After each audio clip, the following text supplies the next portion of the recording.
Welcome everyone to the finals of the FIDE Grand Prix in Berlin. Maria, Hikaru is starting off with a white piece against Levon Aronian. What do you make of this game? Hello, guys. Hi, everyone. And I'm really excited for the final and first day of this match. Hikaru with white pieces has a good chance to score the first win and get a comfortable position in this match, but also to put pressure and to be able to start with some surprise. And both players seem to be in really good shape in this tournament. I expect really amazing fight. How about you? Yeah, no, I think it's gonna be a pretty exciting game. No, he's not gonna play the bonk like you guys, but I'm honestly very curious to see what Hikaru is gonna do because Levon has been very well prepared in this tournament so far. So I'm very curious to see how he will try to surprise Levon, whether that will be with the move on d4, with c4, or with e4. But yeah, I guess we'll find out shortly. Do you have some expectation about the first move? That is a very good question. I mean, Hikaru has been playing more of 1d4 this tournament, and he also played 1c4 against Yesipenko. So if I would have to make a guess, I'm gonna guess 1c4. Otherwise 1d4, but I don't think he's gonna go 1e4 because he hasn't done that at all this tournament. So c4 might be a little bit more of a surprise for Levon if he was preparing, taking into account the games from this tournament, right? Yeah, no, for sure. So, I think that'll make a lot of sense. But of course, Levon will prepare only a little bit, right? Well, I mean, I'm pretty sure. So both players had a full rest day to prepare. So I'm sure that Levon has had plenty of time to look at everything that that Hikaru could possibly do. So there could be 1d4, 1c4, 1e4. But at the same time, Hikaru also has had a lot of time to come up with a nice idea. Anyway, It's let's see. Oh, and actually, they are already moving. Yeah, but we are not getting the moves, right? We're not getting the moves, no, which is very disappointing. But let's try to pull it up. So apparently it was e4, e5, knight f3. Yeah, so they're playing a anti-martial, it seems. Give me a second, you guys.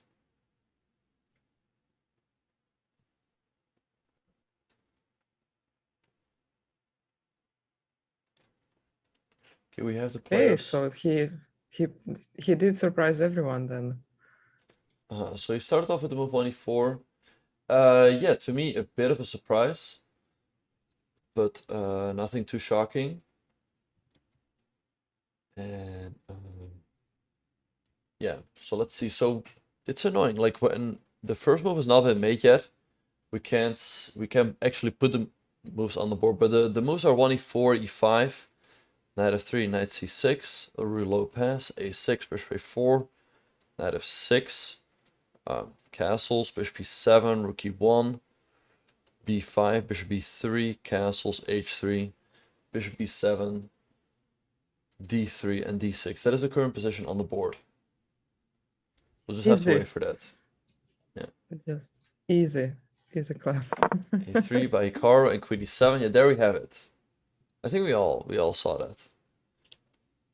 Yeah, that was quick. That was super quick. Yeah. So let's see. Hikaru, I think queen e7. Levon might still be in his preparation. I don't know, to be honest. How deeply the players have prepared this.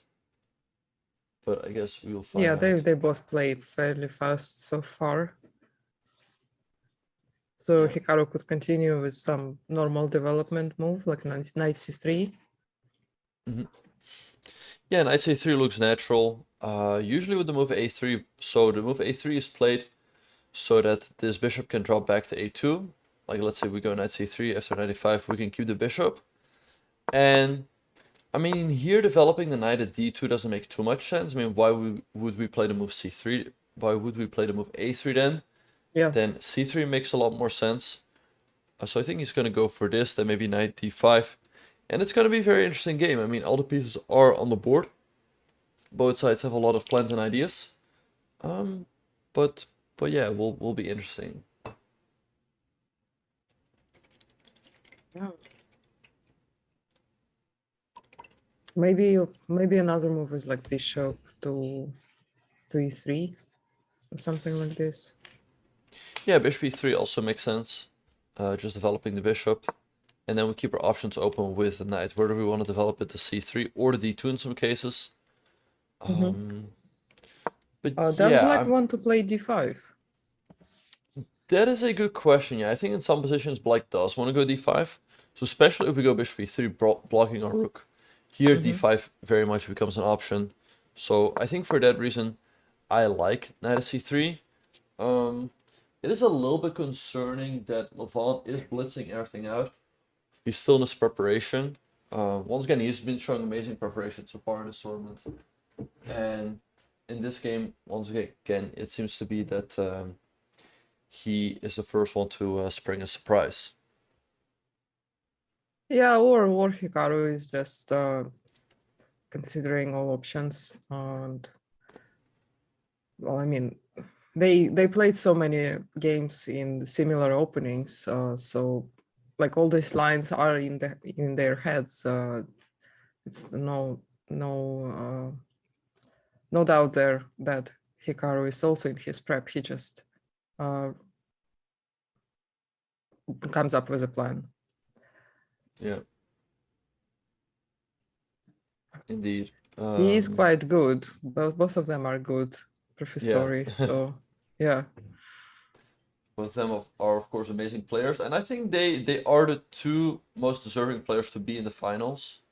I mean, once again, Lafon has been playing amazing this tournament, but Hikaru also has been playing really good chess. Yeah. Yeah, both of them seem to be on peak of their form for this event. Indeed, yeah. Oh, by the way, there were news posted earlier by FIDE that unfortunately Ding cannot make it to the second leg either, so he will not be playing in Belgrade. And I think he's going to be replaced with Andreikin, who also could not come to Berlin, but is still to come to Berlin third stage. So it's only makes sense to give him an option to play in both events, as he is the main participant, not the replacement. Yeah. But yeah, it is sad. It is really sad. It would be great to see Ding playing finally after 2 years of being inactive.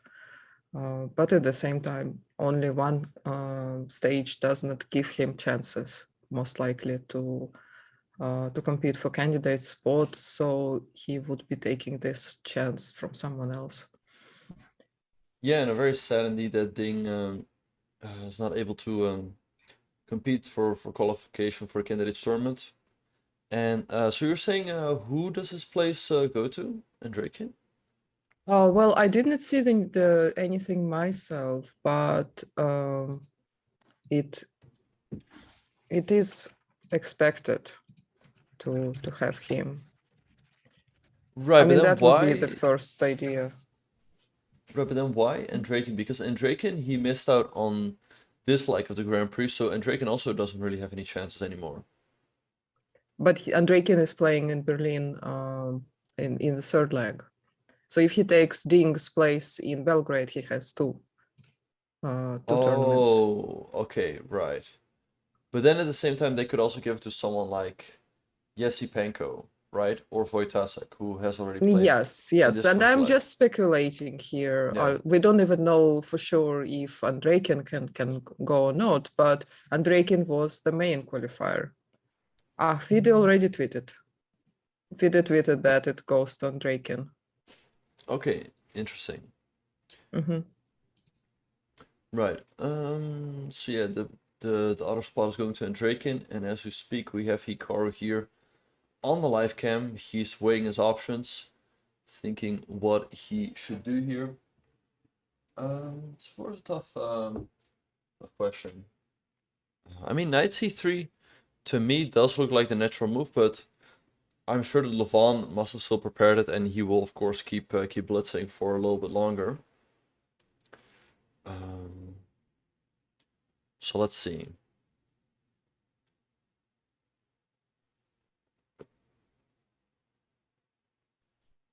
Yeah, he got to win this first. Yeah, it is a little bit concerning that Hikaru still did not make a move. What else could he be considering? Maybe That is a good. d4. Sorry, what, d4? Would he play d4? Or, well, it probably doesn't really make sense to first play d3 and then d4. Yeah, Plus, well, I feel like e4, black. e4 will be attacked.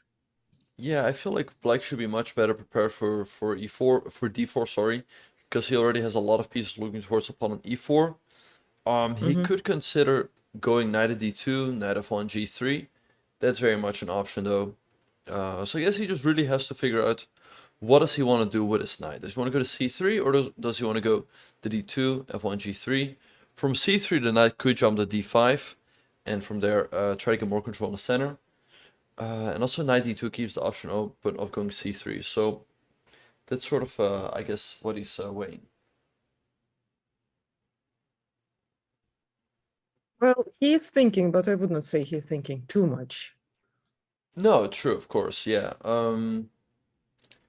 It's clear that Levon is still in his preparation, so he's trying to, weigh what he wants to go in or what he wants to avoid. And of course, I mean, it's always, right, it's a classical game, right? They have 90 minutes, and the opening stage is very often kind of critical in the sense that that really determines how the game is going to proceed. So you cannot really, it makes sense that you want to take your time in the beginning, and then you will try to speed up a bit more later on. True. And I think this position did indeed happen in the game. Of Levon had it 3 times and Hikaru had it 1 time over the board. Let me. So how did those games go? They all ended in a draw, actually. Right, but I meant like in terms of moves. How did Hikaru play here earlier when he got this position? So Hikaru actually played against Ding and played knight c3. And then in the game was played rook f2 e8 and knight d5. Knight d5, okay, so how did it go from there? Then it was a trade of the knights, e d5, knight a7, and d4. Okay. Interesting. Then yeah, trade, and then black immediately plays c5 after trading the pawns. So how did white recapture? So white takes and pawn. Knight No, c6. I mean after d4, how with did a white queen. With a queen. Oh, with Sorry, the queen. yeah. Okay, and then c5. Okay, right. And then I guess black recaptured with the knight, right? Yeah. Yeah. And it seems to have been Ding's last event, and except for the second part of the candidates, which he played in St. Louis. Okay, interesting. So I guess that is an option then. And how did Levon's games go? Like, what did he already have on the board here? So Levon, let me find it. Yeah, he played against Vichy. Well, those games were quite some time ago. It was also played knight c3. It seems to be the main line. Also rook f e8. And Anand played knight e2 immediately after that. Okay. Right, continue. Knight d8, knight g3, lots of jumps with the knights, knight e6. and knight g5. Okay, right. And when was this game played? This game was played in 2007. Oh, 2007. Oh, Yeah, quite long time ago. sheesh. All right. Yeah. And Okay, interesting. another one was played in 2008. Also, Levon was playing with black against Leko. Yeah, and all of the games ended in a draw. Like pretty much every single game that was played in this line was a draw eventually. Right. So did Leko go for the same line, or how did he try to deviate from this game?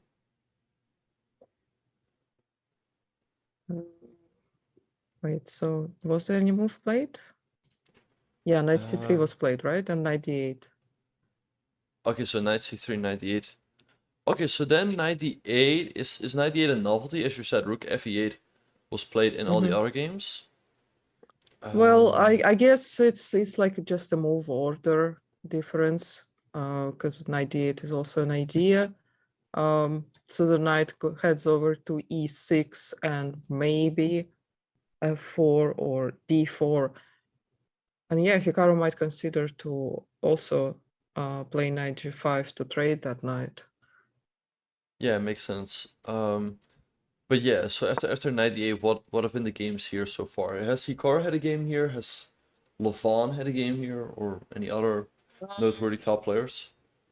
No, so Hikaru had only one game where Ding played rook fe8 here, but we can assume that Ding also can play the same but in different move order. I mean that Ding played the rook fe8, and if Levon plays the same, it's just just a different move order in the game. So depending how Hikaru replies, if he plays knight e2, for example, then we can expect rook fe8, and the same game will follow. Right. I guess the So question is if he wants to open up the center already or not yet. But so how, yeah, he could indeed try to maybe go for a move like d4. That would maybe take advantage of the fact that Black has played the knight back to d8 so early, and now played a move to prepare for the opening of the center with a move like rook f d8. So let's see. So let's say white does go d4, right? I guess the critical continuation is pawn takes d4, right? And then how do we continue? Maybe knight takes and knight f5. I don't know. Could this be more pleasant for white? I don't know, because otherwise after d4 I don't really see what else you're doing, because if you go somewhere like knight e6, I guess it will take on e5, and white should be better, I guess, although it always remains to be seen. So were you saying the knight e8 was a novelty, or I mean, it's likely to transpose, of course, but just out of curiosity, what have been the games here? Yeah, so this was played a few times already, and all of the games are pretty old, between 2003 and 2007, 2008. So okay. actually, a lot of them were played by Topalov with white and Okay, Anand. interesting. Nice. All right. So people are saying Anand beat Sheriff in this line in 2004. Okay. And but Shirov beat Gelfand in the same line with black as well. Oh, okay. Interesting. Yeah, Gelfand's always been a d4 player, but he has also played e4 for a little bit. So did they play the move d4 there with as white?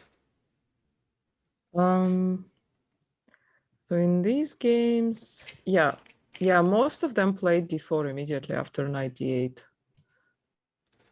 So they did play d4. Let's see what played Morozevich. So how would Morozevich they follow always up after impresses. d4? So for example, Ivanchuk against Grishuk, there was d4, e4, knight d4, rook e8, so yeah, it just transposes, and then knight f5, just like you said. And here probably black doesn't mind trading the bishop on e7 since the knight is such a strong piece on f5. So they play knight e6. Mhm. And then it's bishop e3 and bishop f8 finally. Okay, right. Yeah. Yeah, no, very, very interesting. I would say white is probably a little bit more preferable after someone like queen f3 and rook a1 because white is such an active position. So I kind of like the move d4 for white. And I'm very curious to see what Levon has prepared there. And I saw a couple people saying that the clocks are off. That is not our fault. That is on Chess.com's end. We are just showing the clock times that Chess.com is showing. So yeah, that's not something we can fix. Yeah, it will adjust eventually. Usually it just catches up after some time. Indeed, yeah. So yeah, as I understand, black's main counterplay idea after d4 would be c5, and maybe even c5 already is on his mind after he played knight d8. What do you think? Can he try to play c5 to prevent d4? C5 now. Okay, Yeah. so C5 makes sense, but I guess white can just No, take on I mean, D5. Oh, sorry. if Hikaru doesn't play d4. Right. Yeah, if white doesn't play D4, then C5 makes a lot of sense, growing more space. So I feel like the critical continuation is the move D4 because otherwise we let black get away with not playing the move Rook Fe8. Right. So let's say we go D4. Yeah. So here C5 is kind of out of the question because I guess we trade on E5. We trade here. Yeah.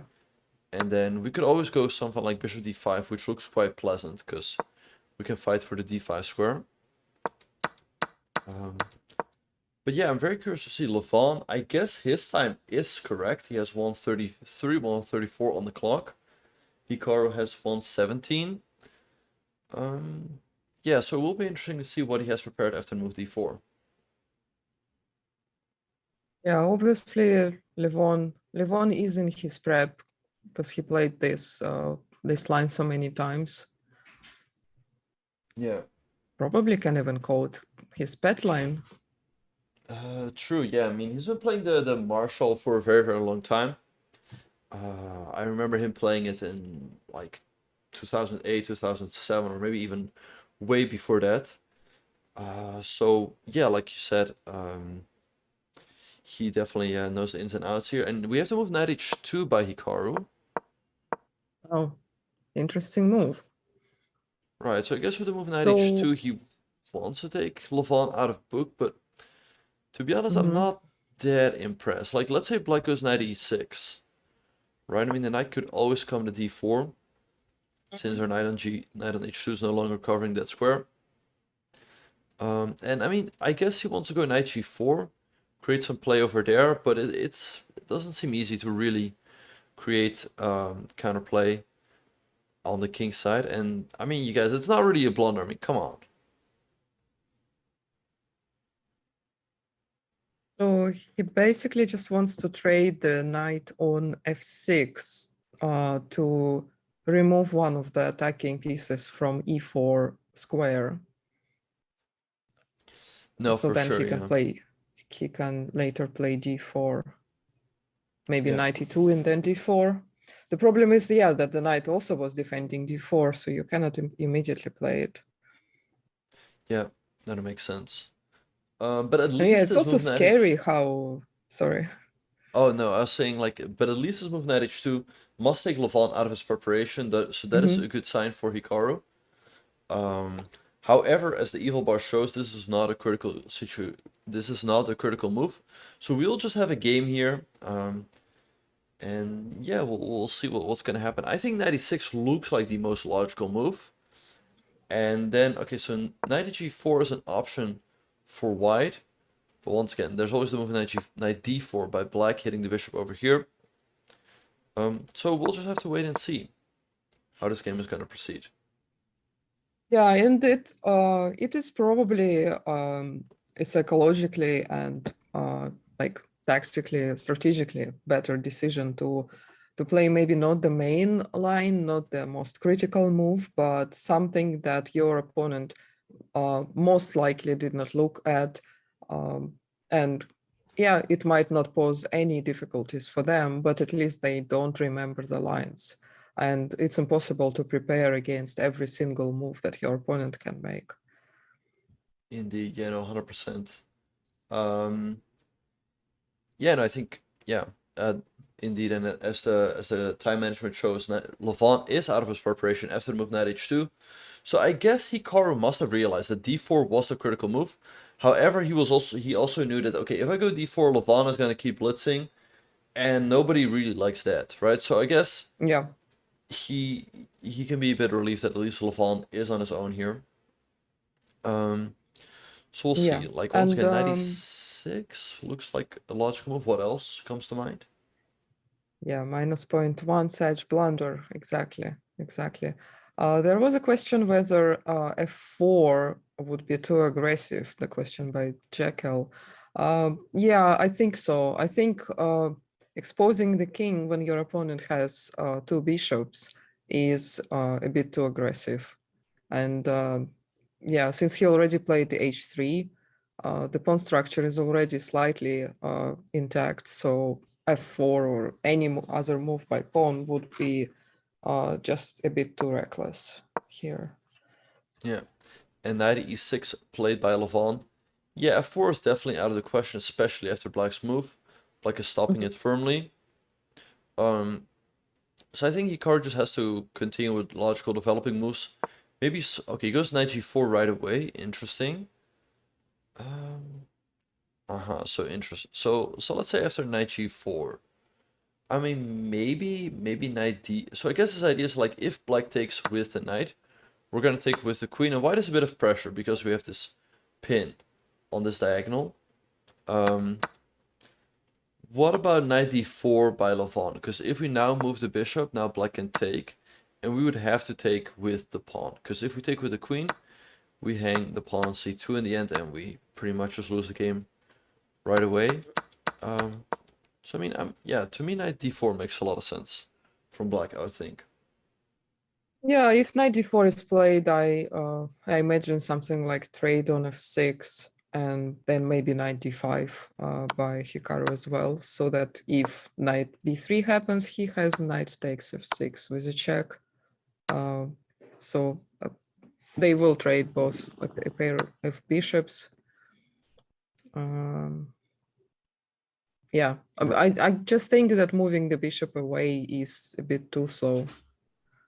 Yeah, no, that makes sense. Yeah, I'm sure that we have to take on f6 first. And indeed, I like to move knight d5 because here we ruin black's king position and white should be slightly better. So I guess then after the move knight d5, black should play something like maybe moving the bishop away, like bishop d8 first. But I guess then we go bishop a2, and we can always go c3 on the next move. Yeah, taking bishop d5 is really out of the question here because, first of all, white will put a very dangerous. If they can put a pawn on d5, they can recapture with a pawn, or they can recapture with the bishop and keep the bishop pair on the board. It just gives white the too many options, and all of them are good. Yeah. So yeah, bishop d5 won't happen. And Levant has already moved. He played the move king h8.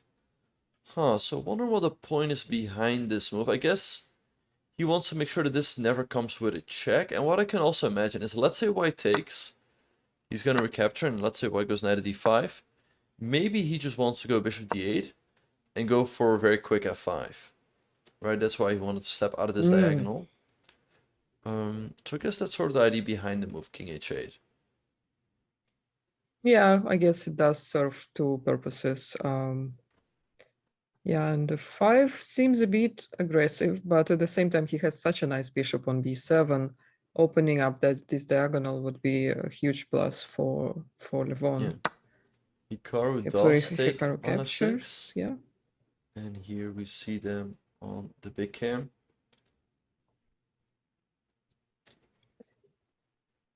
So so after I recapturing with the bishop, what will Hikaru do?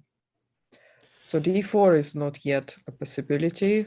He might be able to prepare it with like bishop e3, maybe knight e2. Right, bishop e3 makes a lot of sense. Also, knight d4 now sort of loses its appeal for black, because if you go knight d4, I guess white takes. And white should be a little bit better. Levant's still moving very, very fast. He has 1:30 on the clock. So I'm That's very crazy. curious. Maybe he has looked at this at some point. But yeah, the bishop e3 makes sense. I guess he did expect that this might happen since Hikaru also played this line with white at some point. So it makes sense to just refresh your knowledge in this opening. Yeah, for sure. So let's see. So let's say white does go bishop e3. Right, what do you think black should do? Because like we said, knight d4 doesn't look too appealing. Maybe a move like c6 to prepare d5 makes sense. I don't know. Yeah, I like this idea, c6 with d5. Playing c5 here doesn't really make sense. I think black only plays c5 after the pawn is gone from the d file, so that they threaten with c4 to cut off the bishop completely. Playing c5 would expose the d5 square, and white can put either bishop or knight there, and then it will stay there almost forever. So maybe something like a5, a4 to keep the bishop a5 from also the makes other a lot of side. sense. Just getting a bit more space on the queen side. I mean, if white goes a4, this should always play out in black's favor after b4. Because let's say white does go knight at d5, the knight is actually a bit stuck here, even though it looks pretty. Because in the current position, there's nowhere the knight could go, and black is turning c6 in many positions. So that would be a mistake from white. So yeah, I mean, a5 makes a lot of sense, I guess. Let's see. So knight d5 right away could also be played, hitting the bishop. I guess the bishop would have to drop back, and then maybe go c6 on the next move, or f5. What about the idea to play knight d5 and then knight e3 and knight f5? Alright, so knight e3. Yeah, knight e3 makes a lot of sense because we stopped the move f5 from black. Maybe want to follow with a move like queen to g4. I wonder, like, let's say black goes... Although I guess if black goes knight to d4, bishop a2 and f5, then we go c3. Right, we hit the knight and then we take the pawn on the next move. So that cannot work out for black. But I like your suggestion, knight e3, to stop f5 from black. Maybe still a5 from black? I don't know. Very funny chat, very funny, you guys. Like, which streamer cannot beat the chess player? No. Indeed, yeah. We'll see about that. By the way, did Hikaru wear a tie, a pineapple tie? He said he might, I but do not think he is wearing a tie, or is he? yeah, I don't think it matches that shirt that he is wearing. He would need to wear like a black shirt, I guess, to make it look good. So just something comfortable and that he is happy to play in. Yeah, no, for sure. Maybe tomorrow, we'll see. Also, I fix fridges, so that is a nice sub to have. I would love to have such a sub myself, someone who can fix a fridge. Thank you for subbing for 9 months. Appreciate that. Right, and Pineapple asking, always matches. That's a good point. yeah, no, for sure. And people were asking, why do we have the board once? One second. For those of you who can't read, the board below us is the live board, and the board on the right of us is the analysis board. So here we're just moving around, trying to speculate what could happen, but the board below us is the current position on the board.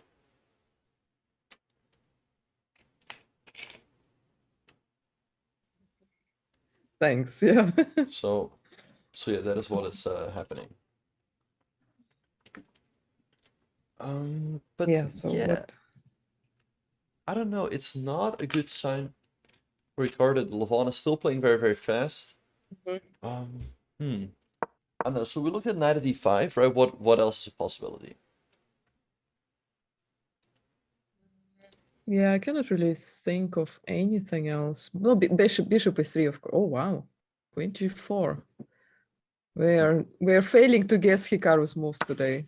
I think it's a good Okay. sign. Yeah. So queen g4 by Hikaru. And okay, so I guess we'll just so queen g4. I like this move. So he's skipping knight d5 on tap. Maybe c6 by Levon to stop it altogether is an option. But Levon, by the way, here we have Hikaru on the main screen. So he has just played the move queen g4. And now it's let's hope that at least Levon will start thinking soon. I was thinking an option for Levon would be something like rook a8. So if white goes knight d5 now he goes bishop d8. And one could argue that the rook is better placed here because the center could open up after someone like f5. Whereas let's say he plays a move like a5, for example, right? Now after knight d5, the bishop drops back and it's sort of blocking the rook, right? Good So point. I guess we can only hope that Levon once again will go for a real think here. Yeah, it also pins the knight. So yeah, the knight cannot go to d4 just yet. And of course, he can also consider taking on e6, but that is probably not really making any advantage for white. Black will have a stronger center. What else could he be planning? Yeah, that's a good Maybe question. Yeah, go ahead. knight e2 and d4, something like this. Yeah, knight e2 also makes sense.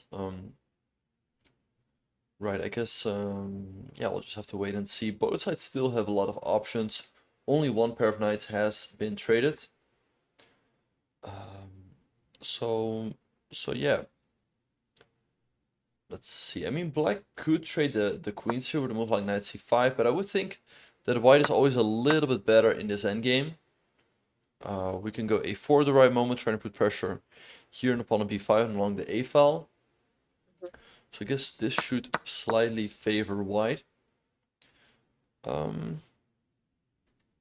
I don't know. I guess we'll just have to wait and see. I think there's a good chance that Levon will finally be out of his preparation. So yeah, I guess we'll just have to wait and see.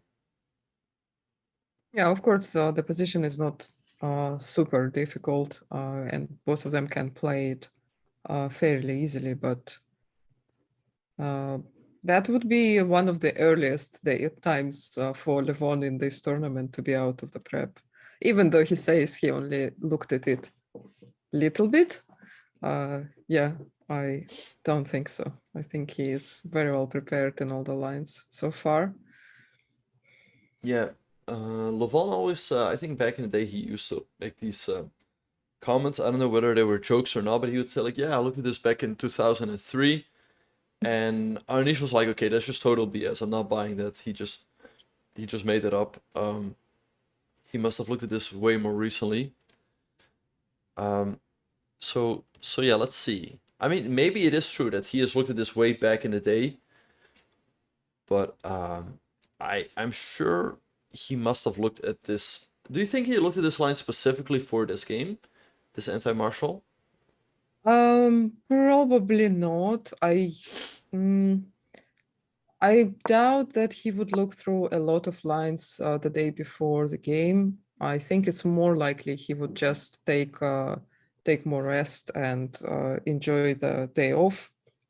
But they, of course, make a massive preparation before all three legs to just have like a 3-4 weeks training camp where they go through all the lines and brainstorm what the opponent might play. And I guess both Hikaru and Levon also had to kind of like expect any scenario that they might reach the final against certain players, and also kind of pencil out the possible openings that they might play, and then the second of yours can also go through all of those lines on during the tournament as well. So Right. I guess his seconds might have came up with some ideas. Whether they did guess that Hikaru might play E4 and anti-martial or not, I don't know, but that is a possibility, certainly. Yeah, and we have to move rook A8 on the board by Levon. So Levon's still playing very quickly. I don't think he quite is 130 on the clock, but something like 120. Okay, we see 127 on the live feed. So I was just thinking, like, after rook A8, maybe we can go A4 here, since the rook has moved away from the A file. Black could go C6 to keep it all together, but if black goes B4, we have knight D5, and we hit this bishop over here, and if the bishop drops back, maybe we can just take the pawn on B4. I don't know. Black maybe has some counterplay with a very quick F5. But yeah, I don't know. I feel like A4 is the critical continuation, trying to take advantage of the fact that black has moved this rook away from the queen side. And as we speak, we have Hikaru here. Yeah, it was played, it looks like. Oh, this was all play. Oh, Hikaru. Wait, Yeah. he had no. Wait, No, has he not moved? A4, but rook E8 was played, and Hikaru is thinking. We can see him Yeah. thinking, calculating. He keeps looking to the left, so it's possible he is considering A4. I guess so, yeah. So, I mean, A4 makes a lot of sense, as we said. Is there maybe another move that also makes sense, or not really? I don't know. Knight D5 only. But as you said, knight D5 will be met by probably C6 later, or F5 as well. F5 also is a possibility. Black will be happily sacrificing the pawn for advantage with open files, and yeah, a lot of counterplay. So I like A4 more than knight D5. Yeah, no, 100%. Yeah, so let's see. Let's say we go A4. Let's say black goes B4, right? Hitting our knight. We go knight to D5, hitting the bishop. But black goes, I guess, bishop D8, because if black trades on D5, this should always be quite miserable for black, either after bishop takes or maybe even pawn takes in this position. Because we hit the knight, and this endgame should be really good for us after, say, A5, because we fix this weakness over here. We can go bishop C4 on the next move to attack it. B4 is also weak if we go bishop D2 and attack that pawn. So taking on D5 is not really an option for black. So I would think black has to go bishop to D8. And now taking on B4, we take a pawn, but black strikes very quickly with the move F5. And here things are very tricky. If we move the queen out of the way, I guess black just goes something like knight to D4, hitting the bishop, preparing F4, and black should have a pretty big initiative here. And the same probably happens if we take on F5, because black also goes knight to D4, hitting our bishop. And we don't really have a good way of dealing with this, because if we go bishop C4, black can always go something like A5, and if this knight moves, then black takes here with a fork all of a sudden. So, I don't know, taking the pawn on B4 is very risky, so maybe white should consider a move like bishop E3 instead, ruling out the option of going knight to D4. But again, if we go bishop E3, then black has the time of going F4. So, we'll see how Hikaru will proceed from here. Yeah, actually, I do like the idea of playing A5 with white as well to remove any possible defenders from the pawn on B4. So A5 also makes sense, right? So I guess here black is sort of forced to go F5 again, so let's have a look. So let's hope black goes F5. We take a knight D4. And then here we have the extra option of going bishop A4. So that's also Yeah. a nice point of the move a5. Mm-hmm. Right, so maybe, yeah, I mean, here the position really becomes very, very complicated. Maybe c6 or just... Right, so let's say c6. And then with the move c6, black is also hitting this pawn on a5. So all very, very complicated. Exactly.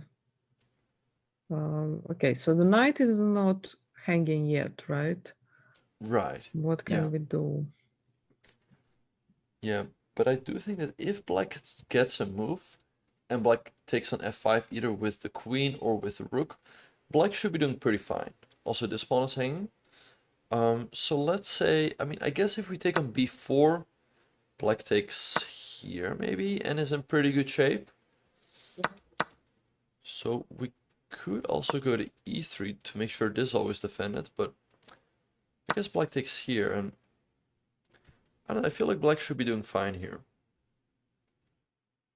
Yeah, of course. Also, the other possibility against a4 is f5 immediately, which is much sharper, and so is in Levon's style. If he prepared this line up until here, I can imagine him preparing f5 as well. Oh no, Sorry, wait, our where? bishop is still, yeah, it's if we play knight d5 first. Uh-huh. Yeah, here it would be b4. Yeah, I was looking at the line like knight d5, bishop d8, and then a4. Right, yeah.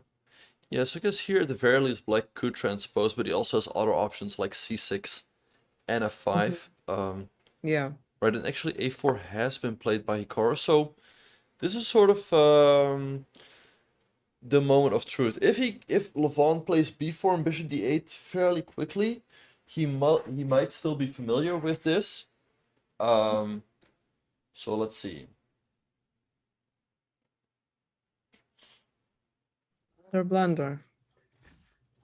What? Because it's minus 0.000001.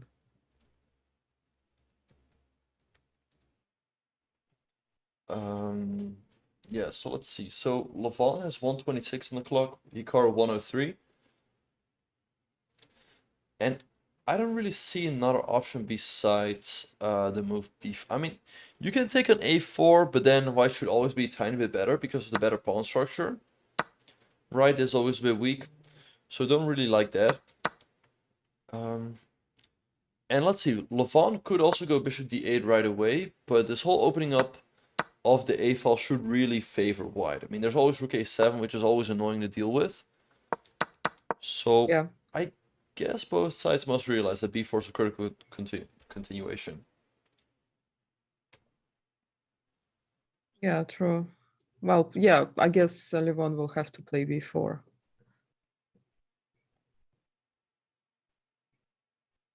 And if in this case, knight d5, yeah, and then bishop d8.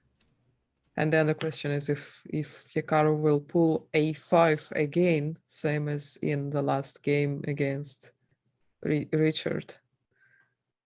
Oh wait, something is wrong. Yeah.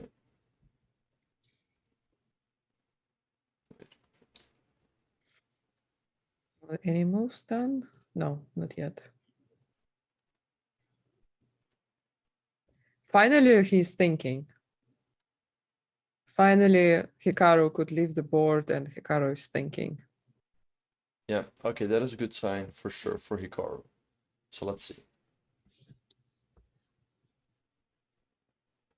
That is saying c6.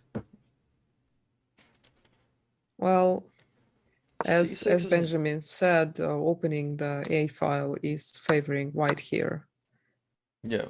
So yeah, against c6, we can also take, and regardless of which pawn recaptures, the A file is going to be in white's possession, and so it will be preferable position for white. Right, so let's see. So c6 definitely makes a lot of sense. keeping it all together. But once again, white should be a tiny bit better, I would think, in this resulting position because we have the A file. However, black is very, very solid. I mean, let's say we play a move like bishop e3 here. Black can always go rook a8, contest the A file. And what are we really playing for in this position, right? I mean, d4 is kind of out of the question. We cannot go to d5 anymore. So maybe we have to go to e2 in this position. But what are really our plans here, right? So I don't know. I guess this position is around even. c6 is really a very, very solid option. But the position might just explode after the move b4. That's the critical option. So let's see what kind of mood Levon is. If he's in a solid mood, he will probably go for c6. But if he's in a more aggressive mood, he will play the move b4. Oh. But you guys are talking about Yeah. Sam Shankland? Sam here? Or? Hmm? I don't know. I saw Yeah, chat talking about... Chat got very excited at some point. Yeah, what about Sam? Let's see. Sam Shank, okay. Well, it would be nice to see Sam here in chat. Yeah, shout out, of course, to Sam Shankland, but I don't... Does he even have Twitch? He might have it, I don't know, but there's of course a difference between like I'm sure most GMs they might watch occasionally, but of course there's a difference between, you know, watching occasionally and being involved in the chat. So let's see. You've been calling here before, okay. Okay, hot tub streams is not out of the question here. Come on, let's be serious. Oh, well, actually, the live feed is showing that Hikaru, he is in a hot tub. So we might pull that up later. But not just yet. But yeah, it does seem like he is in a hot tub over there in Berlin. Yeah.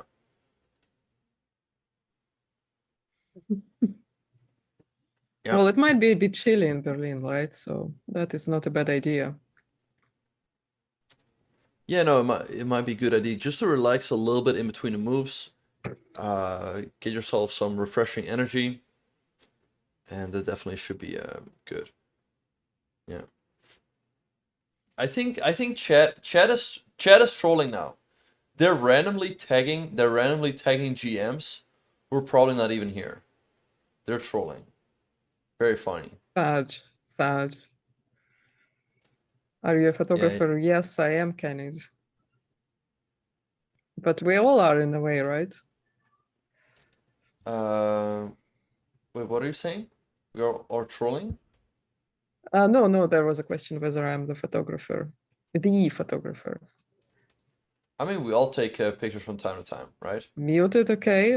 What else? What else, chat? Come on. And this is all already was recycled so many times. Come up with something fresh. Come on, you can do better. Oh, and Levon has moved. He has played the move before. So I guess Hikaru now has to go knight d5. But yeah, this one is heating up for sure. So let's see. And there's, I mean, yeah, I guess we have to go knight d5. Let's say black goes bishop d8, which does seem to be the critical move.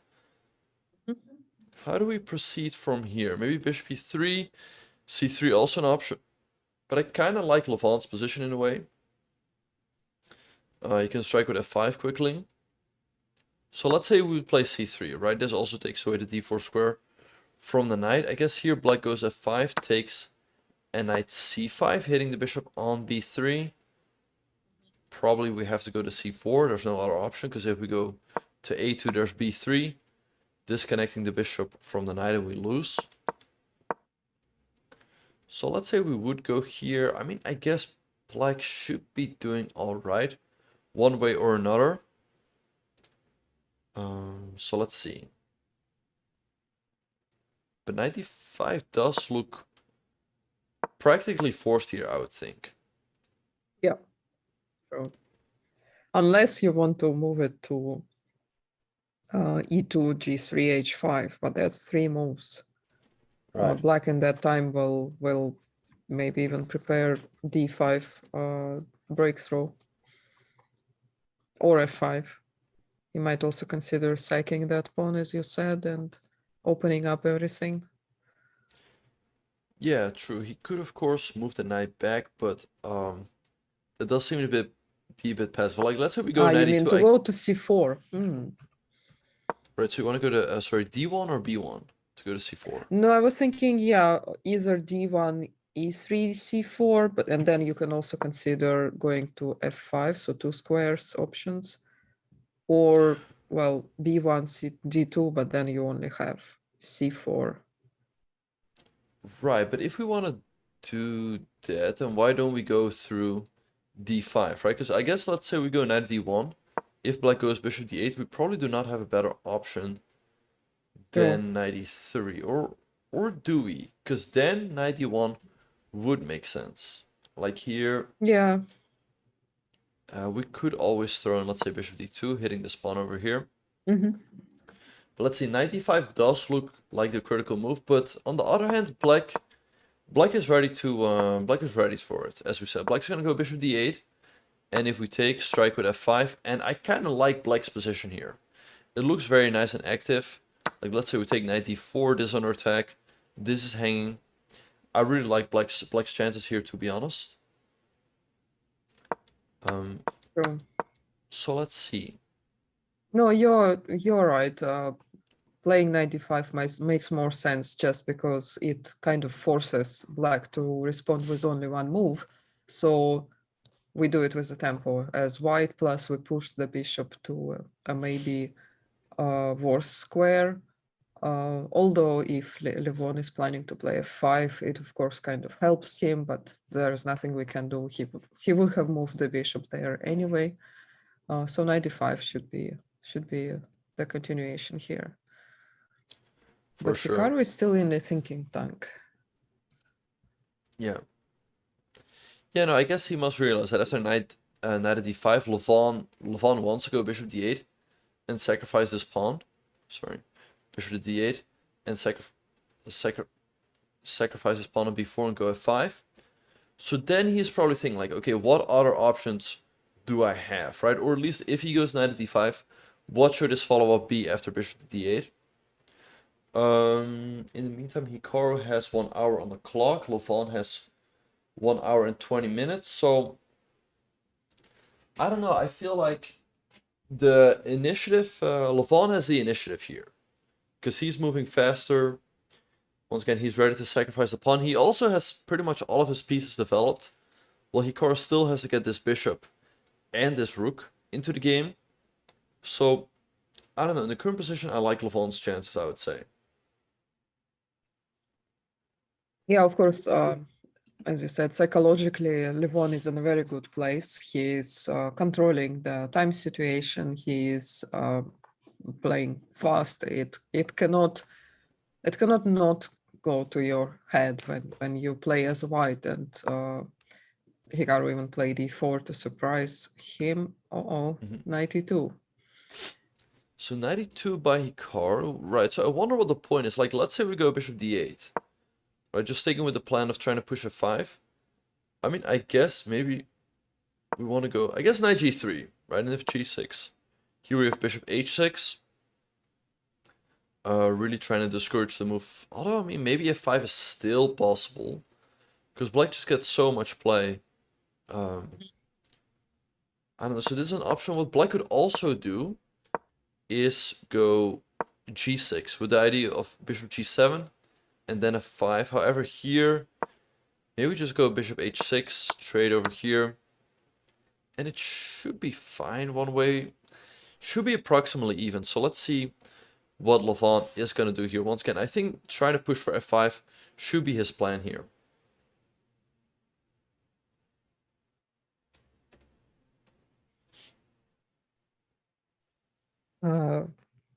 Yeah, I guess that's the plan for Hikaru to move the knight closer to the black king. Still a blunder. Well, only if we speak of 1/10 of a pawn. which is very, very small and usually in the opening not that significant. For sure, yeah. So let's see. So I guess yeah, we'll just have to wait and see. I think Levant still has to try to get this f5 pushed through, but it's not that easy how, right? As we said, if g6, there's always bishop h6, and if bishop d8, we go knight g3 to stop it.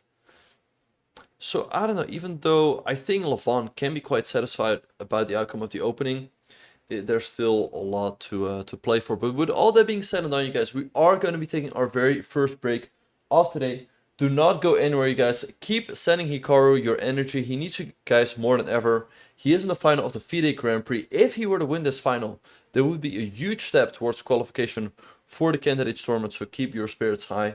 And we will see you guys after the break.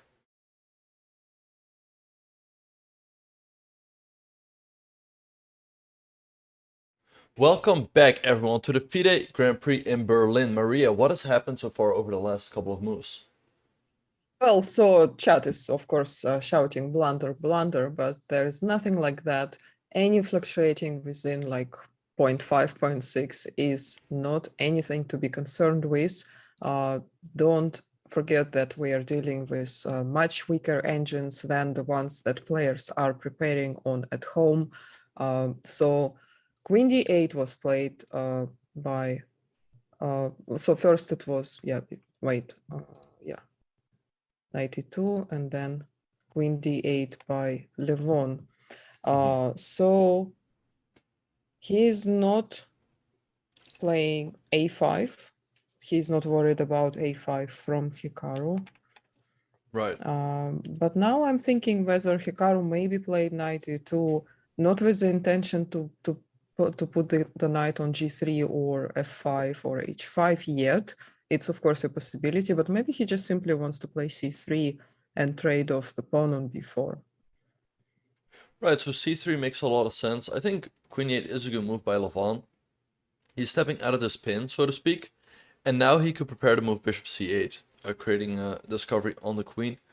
And yeah, also now knight could hop to c5, so I don't know, I guess c3 makes sense to make sure that the knight can never go to d4. So let's say black plays something along the lines of a5, right? Defending this pawn over here. I don't know, maybe this could be okay for white. I don't know how this would proceed.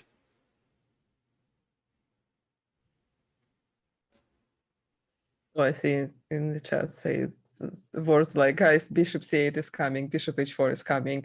This is completely losing for white. Don't listen to Stockfish. Yeah. Well, it's easy to be a strong player when you have engine lines in front of you and you think you know everything that is happening on the board. I can assure you, we don't see even like 1/5 of all the ideas that go through grandmasters' heads, and they might have something that engine even doesn't consider yet. Right, and indeed bishop c8 can be, it definitely is a move. Can also be played in this position. I guess we will always have to play queen f3, because if we go to g3, we can always get hit with with bishop h4 with a tempo, so that's why we always want to go to the f3 square. But in the current position, Hikaru is thinking. I mean, I guess, yeah, someone like c3 makes sense, or bishop d2. What else makes sense in this position?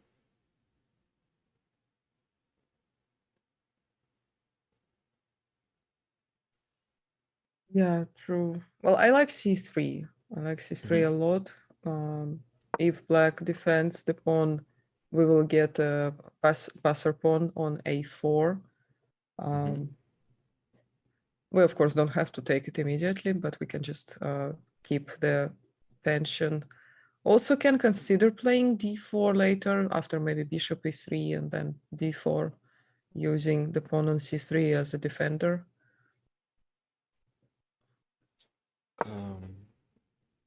What else? Right, so a5 makes Knight sense. g3. So let's say black could also decide to take on c3. I guess we always want to take with the b pawn, making sure this square is covered. And yeah, once again, Levon should be completely fine here. I don't know if he can really hope for more or if the position is just balanced. That really remains to be seen.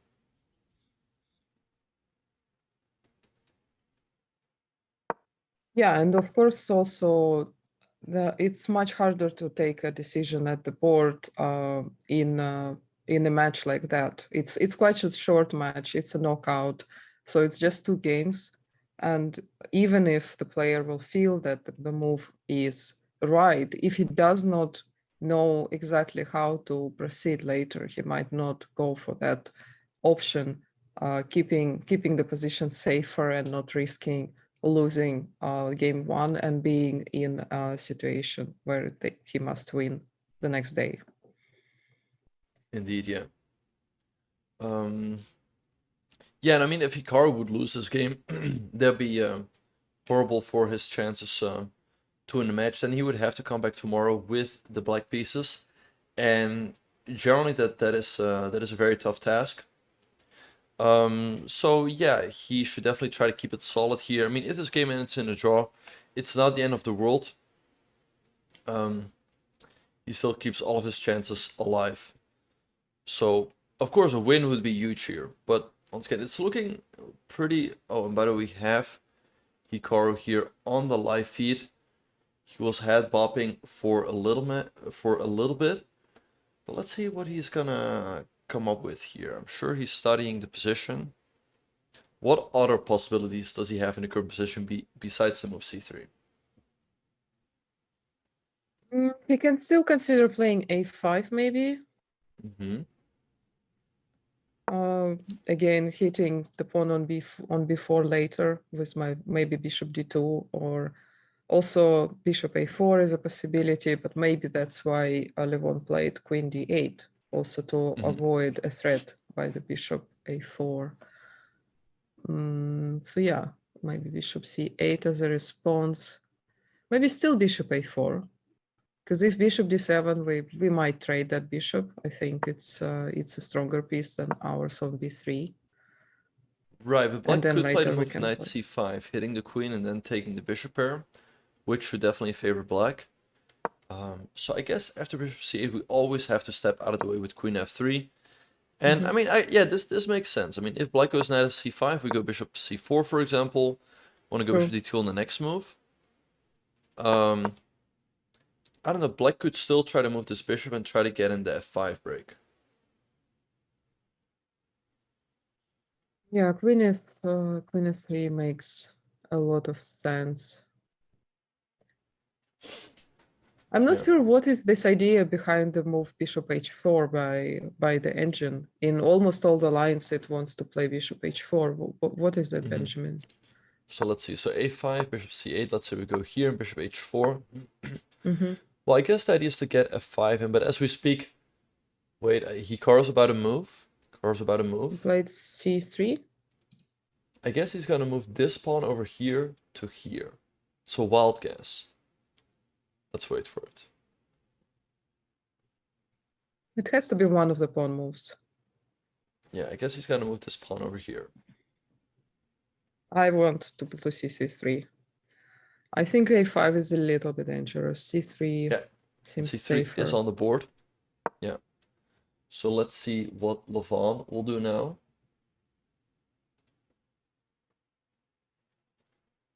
Levon, yeah, it's kind of interesting, right? The players are always there, so to speak, even when they're not at the board. Because when their opponent makes a move, they're back at the board very, very quickly.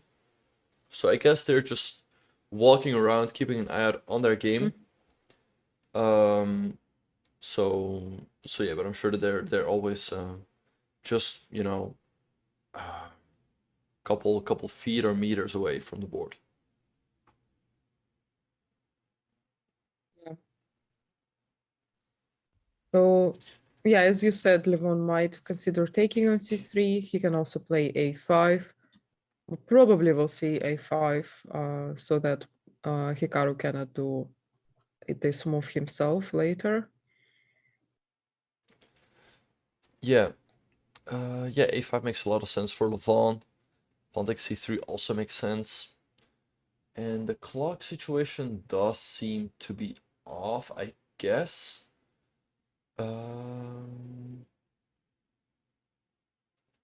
Right. So let's see. Are you a European or Yeah, I'm an European, American? but I know that some people don't know what meters are. That's why I said meters or feet to make everyone happy here. Just trying to be inclusive here.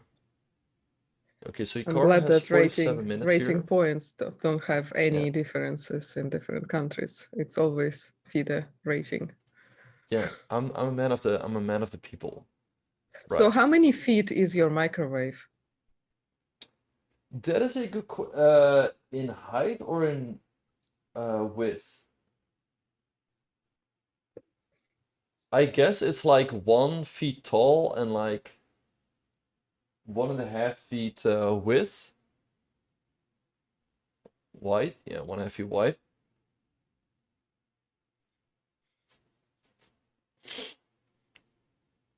All right. Liters. Are you actually measuring microwaves by liters? Maybe Chat, you are come on. actually, but who's gonna pour, a bunch of water in a microwave, right? So I don't know how. Unless it's coffee, you can do coffee in the microwave. I mean, I could look it up, what the exact measurements are. Uh, Let me see.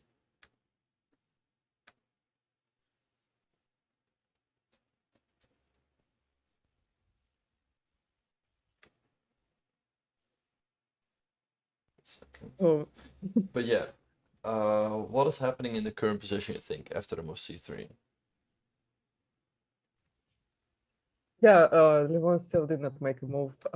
I expect to see a5. It serves a few purposes at once. It stops possible a5 by white. It frees the a6 square for the bishop, so it can attack the pawn on d3, and it also defends b4, so gets a little bit more space for black. Yeah, no, a5 makes a lot of sense. I guess a5 could maybe be the slightly more ambitious option. I mean, if he trades on c3, he should also be very, very solid here, I would think. So let's see what he is gonna do. But yeah, a5 also enables to move bishop a6 to put pressure on the pawn on d3. So let's see. By the way, it is 0.9 cube feet. 0.9 cube feet. So what I said is completely off. It cannot be 1 feet by 1.5 feet. So I guess I have no idea like how much a feet is. So let's see. But It that's is a cubic, right? It's not square, so you also need to take the depths of the microwave. true. So it is 19.15 inches by 15.91 by 11.48. That's Impressive. That's very impressive.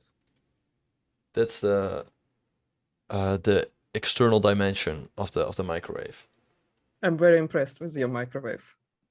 Yeah, and let's see. I don't know what the measurements are in liters. I don't see that right off. Yeah, but I'm not curious to find out like how much water I could pour into the microwave. I don't think that's a good idea. But yeah, that is a microwave for you guys. Oh, see more.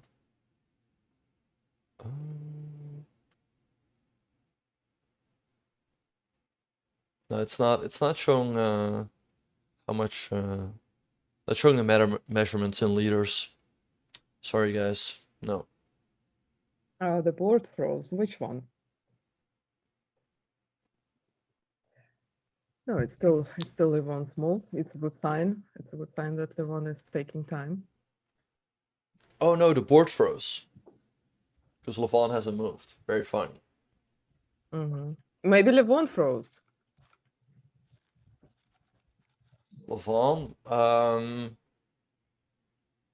Well, Levant has I guess he's just thinking, you know, he's deep in concentration. So of course, in like this is the funny thing when you're watching a chess game on the live feed. Sometimes you wonder whether it's frozen or they're just thinking because they sit completely still, right? So sometimes you legitimately cannot tell, which is funny. The True. board did Yeah. not freeze you guys. Levant just hasn't moved yet after move c3. Well, yeah, there is plenty of time for Devon to think this position. He has almost half an hour advantage, right? Mhm.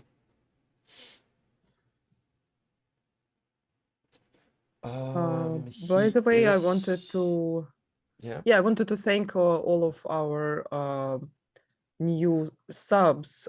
There was some subs during the break. We had a few primes. Thank you for using your prime.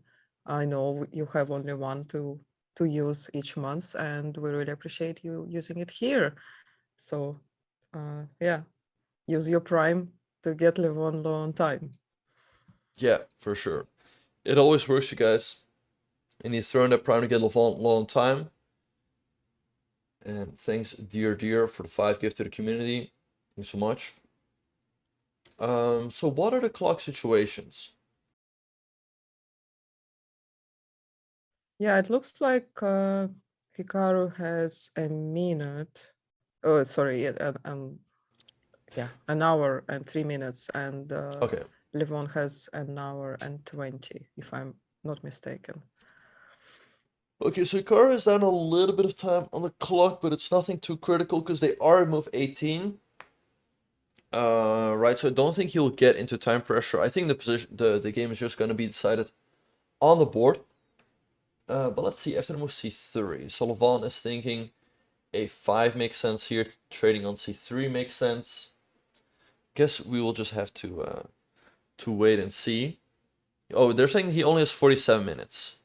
Oh, 47, okay. 47 and Yeah, Levon has basically, 69 minutes is what people are saying. yeah, it's 20 minutes difference again, so Okay. Yeah. yeah. Right. Nice, nice. Is it, chat? Is it? Yeah, how's that? Nice. But yeah, we'll just have to wait and see. So yeah, 47 minutes, I guess, is still all right with 22 more moves to be made. And once again, I think it's just going to be decided on a board. But of course, Hikaru can't afford too many long things anymore. So let's see. Yeah, I think we'll like the a5 to enable bishop a6, hitting the pawn over here. So knight c5 in some positions. I think Levant should have a pretty comfortable position here. So let's hope that Hikaru can sort of keep the situation under control. They're all throwing in their juicers now.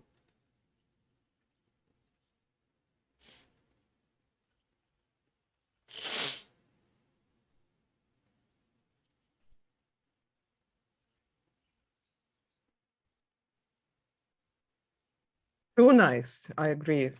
I agree with you, Isag. Right, and someone's asking, I think that a draw is still the most likely result.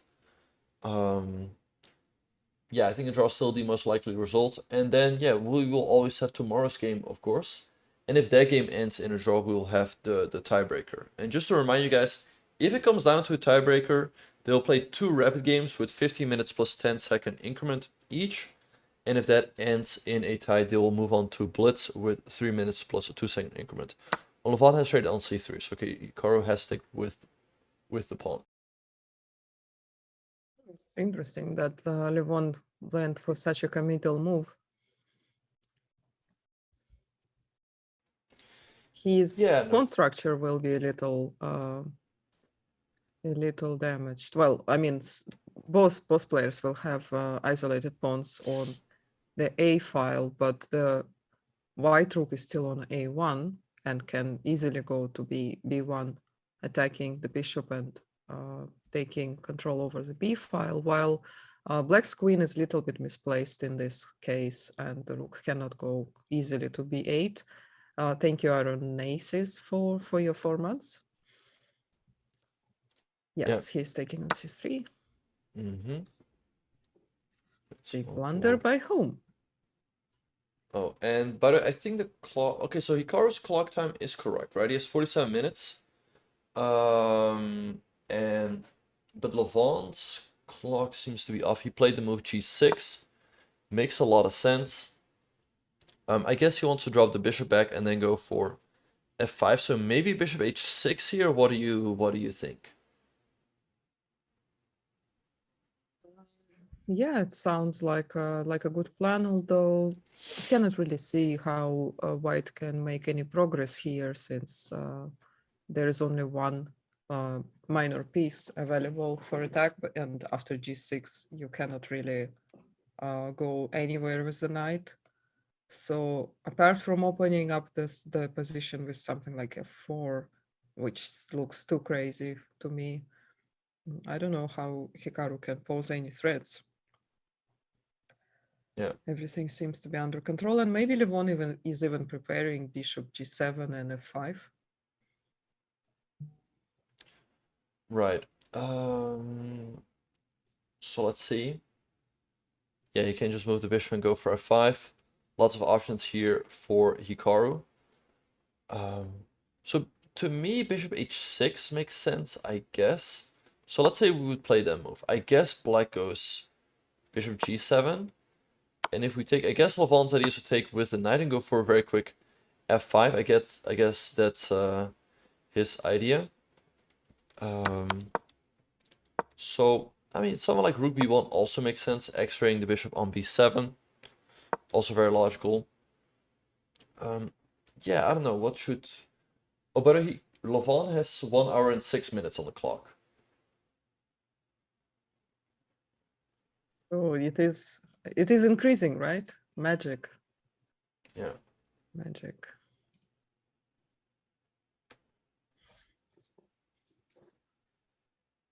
What about maybe trading the bishop for the knight and then hitting the bishop on b7 immediately? Can White use the extra tempo here?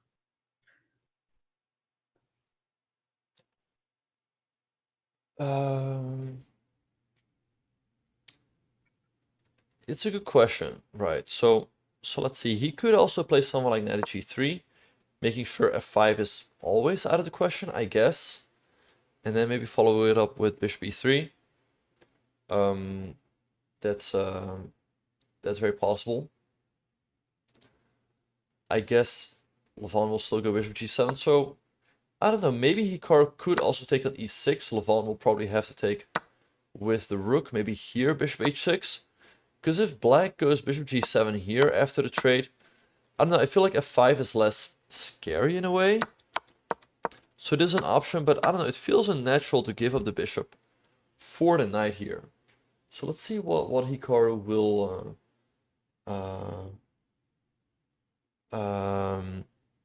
what he will do here. Well, the reason why I think Engine is recommending bishop e6 is because black is sort of threatening with knight to c5. At least it's going to be a little annoying because the knight is looking quite good on c5, and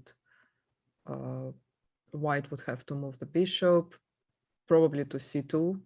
I don't know, maybe c4, but I don't like the possibility of c6 and d5, again attacking the bishop later. So maybe bishop to c2 is better. Yeah, no, that also makes sense. So let's see. Hikaru's 43 minutes.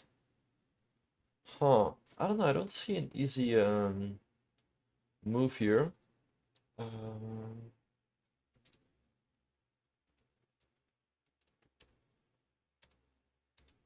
Right. So what else can he do here?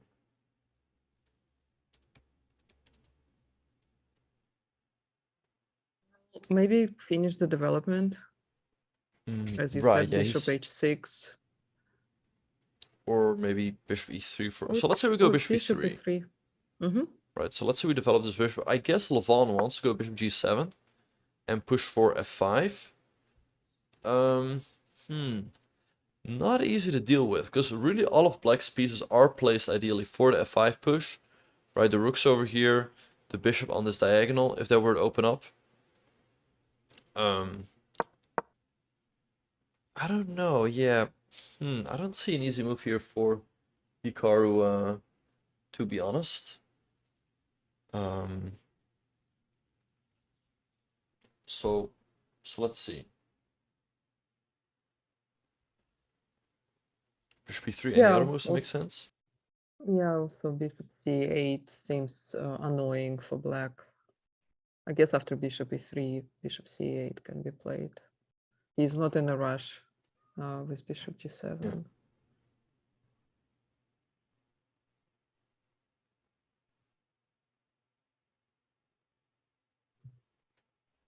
Yeah, it's it can be a little bit annoying. All this play with bishops by black, they seem a little more flexible in this position. White can only overtake the initiative by opening up the center with d4, or creating some counterplay on the queen side. Right. Yeah. Hikaru, by the way, 41 minutes on the clock. I don't know, there's no easy moves here, I would think.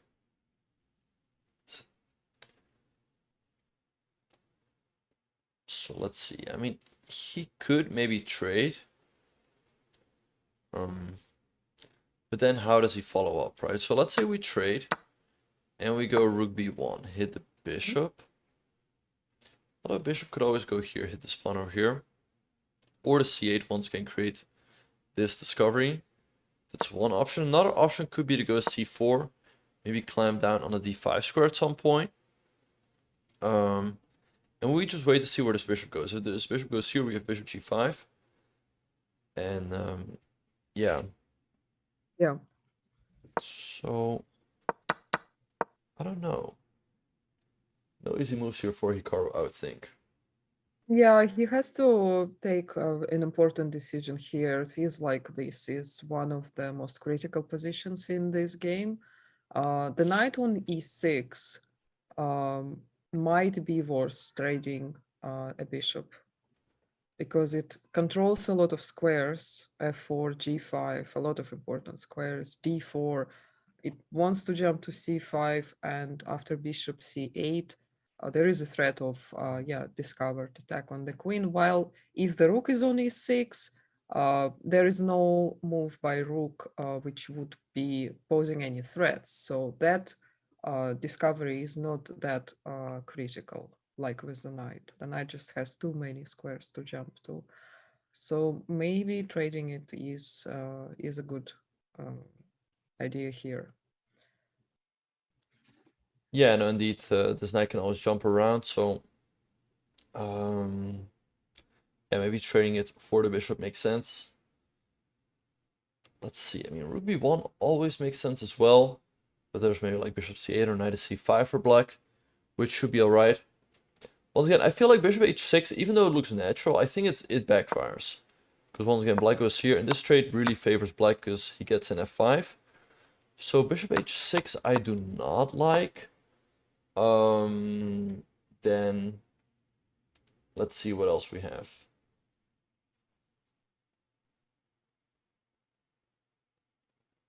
Maybe rook b1. Hikaru's 38 or 39 minutes, I can't quite tell.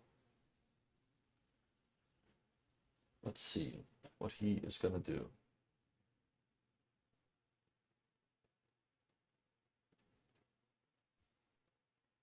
Yeah, it's tough. It's a good thing actually that he is not making the move very quickly here. Yeah.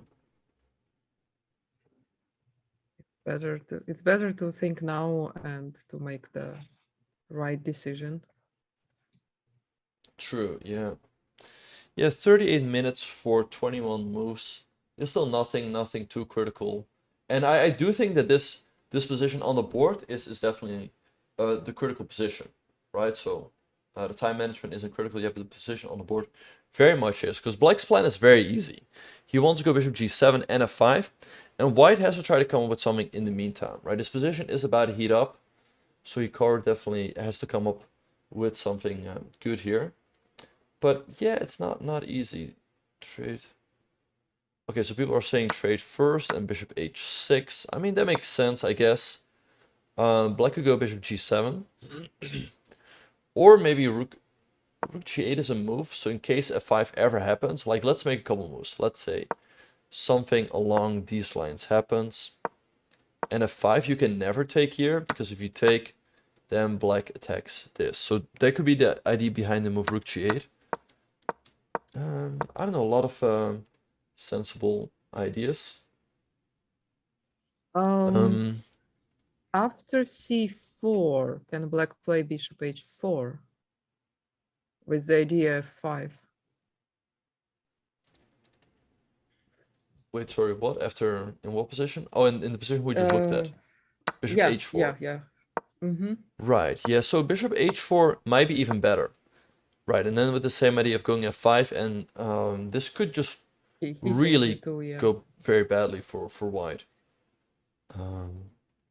So let's see. This seems tactically quite dangerous.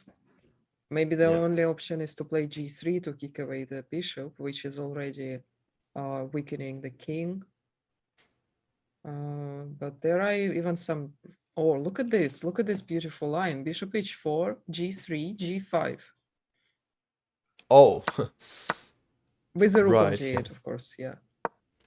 Yeah, no, black has a lot of tactics. G5, very nice move, because if you take the bishop, black's gonna recapture, and you lose your queen, and at the same time your bishop is also trapped. So here white would be losing, unfortunately.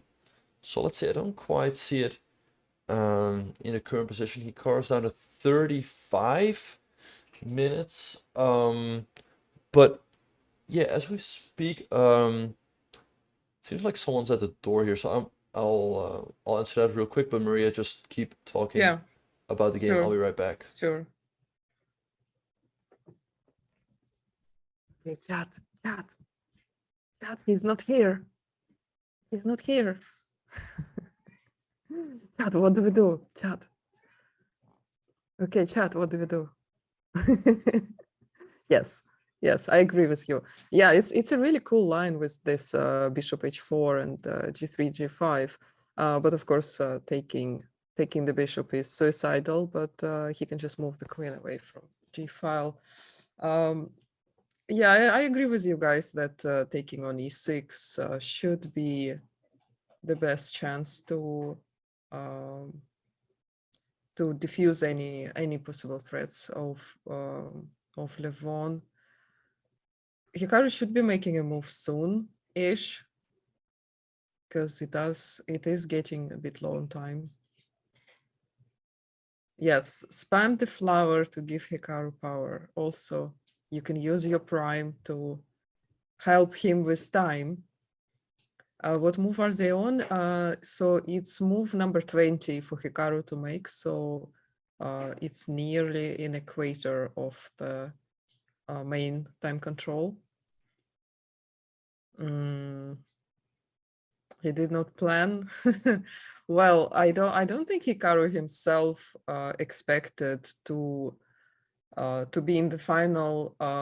Well, maybe not that easily. Like he went avoiding both tie breaks, and maybe that was kind of unexpected for him. But so did Levon. So they both in great shape, and so far impressed us all with their games. Yeah, if you have a prime, you can use it in any channel once a month, so feel free to do that here or elsewhere. All right, yes, guys, I'm back. That's a cute emote. All right, so let's see. So Hikaru still hasn't moved yet, right? After the move g6. So let's see. And yeah, I was gone for a second. I got a package delivered, but the microwave stuck here with you guys. So let's see. I mean, yeah, still no moves, and he's getting down to 33 minutes. You gotta go. But yeah, with all that being said, I don't see an easy option here for Hikaru, to be honest. So I guess we'll just have to wait. But Yeah, yeah, Hikaru can play 20 games in 30 minutes. That's true. that is true. But of course, it's always um,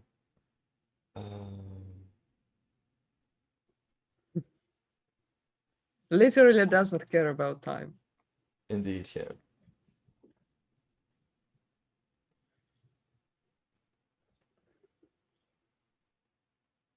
I'm not sure if the time situation is correct. So it's 30 minutes, right?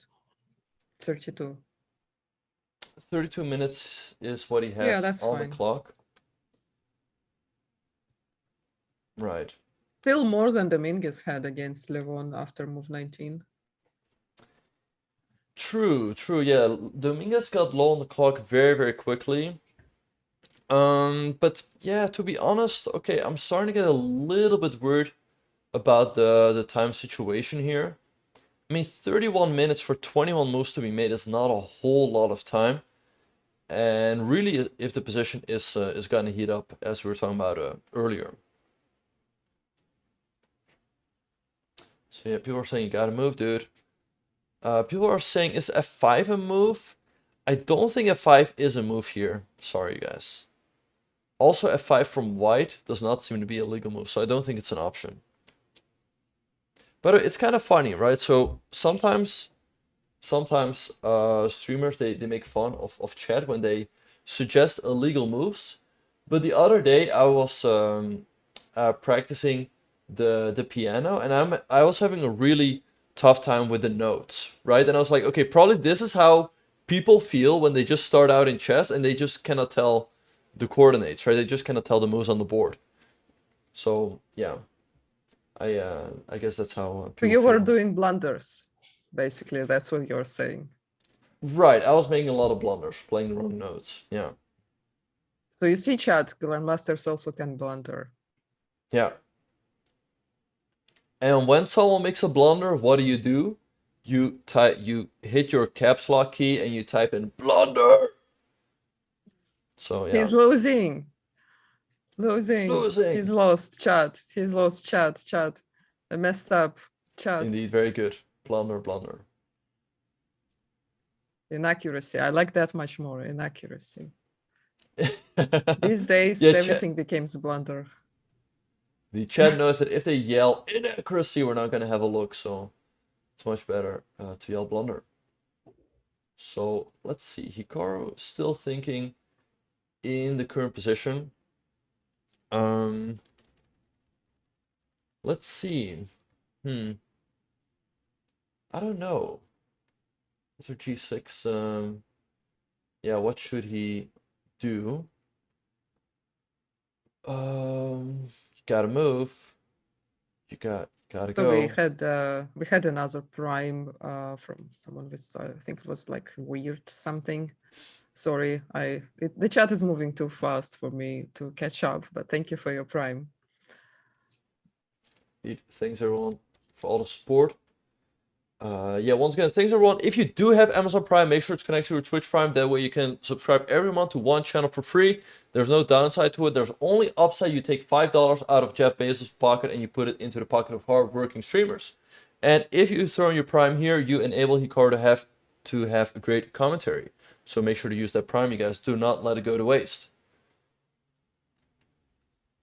All right, and thanks to Carl Hirsch for Prime. Thanks so much. Any more primers? No primers. Huh. Thanks Romanian for Prime. Did I miss any more? Did we miss any more primers, Maria? We always miss primers. We can always have more. Yeah. How do you subscribe with Prime? Well, first of all, you need to connect your Twitch with your Amazon by going to settings in Prime on your Amazon account. And Yeah. then you can use the... Actually, yeah, if you just go to subscription, you will see the Prime option and there will be instructions there.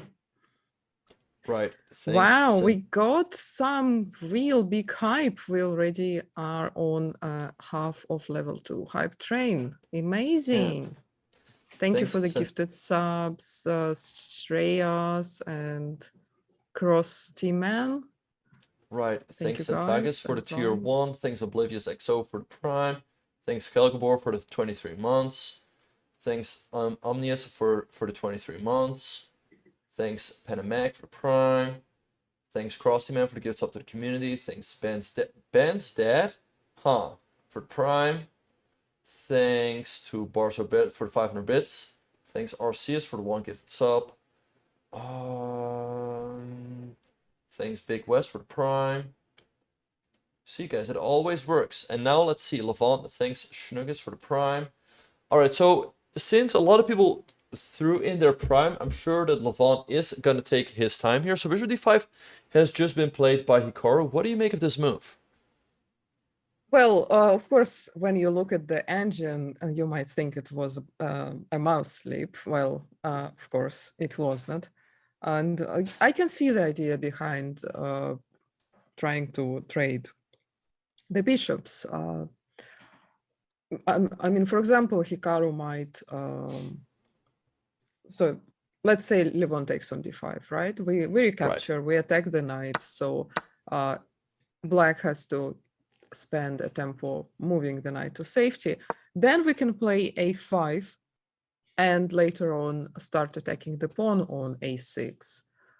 That's one option. Another one, of course, just to get rid of the bishop on b7, which after bishop g7 and f5 would become super powerful. So it's a nice idea that Hikaru came up with. And if Levon tries to kick away this bishop with c6, then the idea to trade on e6 becomes even better because the bishop on b7 will be temporarily stuck behind its own pawns. So I don't think c6 will be played. Yeah. Maybe knight c5 is an option. Yeah, knight c5. I think maybe bishop c8 by Levon, creating this x-ray. So let's see. Let's say he does go here, right? I guess we have to step out of the way with queen f3. And then what if black goes bishop g7, preparing the move f5? The one thing though is that here f5 is less scary. Maybe knight g3 to stop f5. But f5 is less scary in general because indeed we now have control over this diagonal. So let's see, that is one option. I was wondering, like, let's say after bishop d5, what if black trades on d5 and goes knight c5, hitting this pawn over here? I guess we have to go queen c4. Now, what about the move e4? Yeah, that's annoying. Because the rook taking on e4 will be forcing the queen to retreat to a2 or take on a6. And I'm assuming you will be happy with white taking on a6. Sorry, no, they cannot take on a6. Yeah, so it's just queen a2. Yeah, I'm sure the Levant will be happy if Hikaru would take on a6. Yeah, if we go d4, there's knight at d3, which is also kind of problematic. So, I don't know what how Hikaru should deal with this. He could throw in, by the way, the move bishop h6 here in between. And then still go queen c4 later, I guess.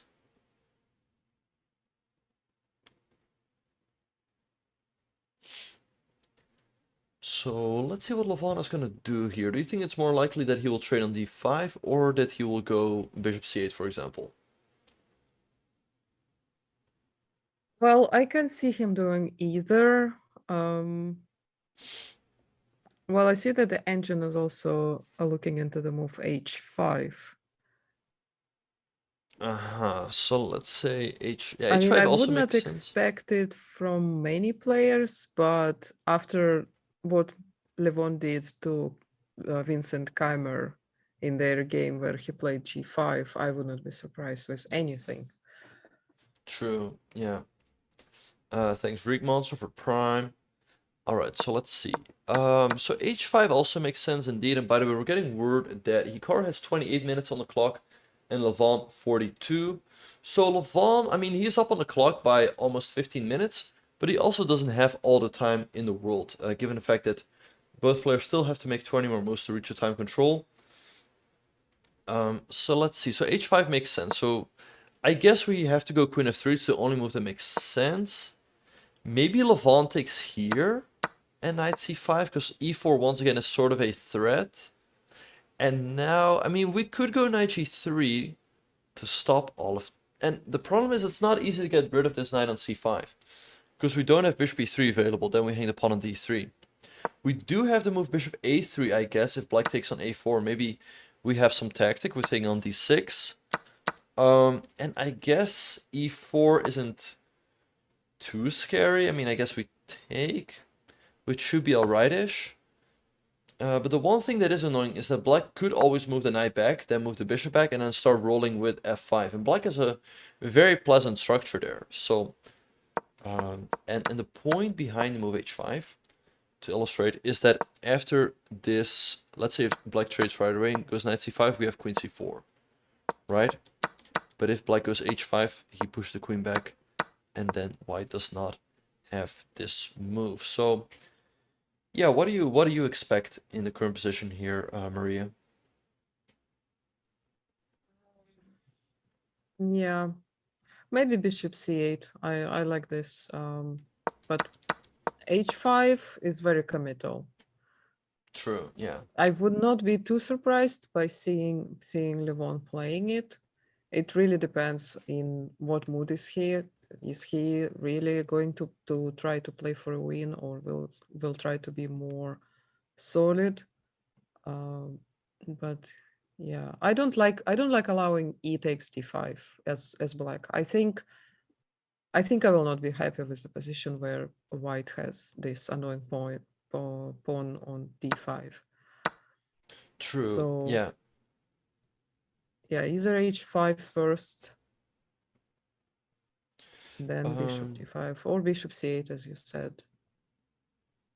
yeah. No, I think bishop d5 right away makes sense. And yeah, once again, the drawback is that white does get this active slash annoying pawn on d5. On the other hand, black gets a majority on the king side, which he could get going if he would move the bishop out of the way. So we'll just have to... So I guess that's really why h5 could be a good move. Bishop c8 also makes a lot of sense. By the way, Levon has 39 minutes. As we speak, the clock times here, unfortunately, are not correct.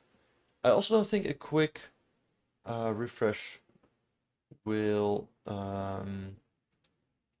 fix it, right? I mean,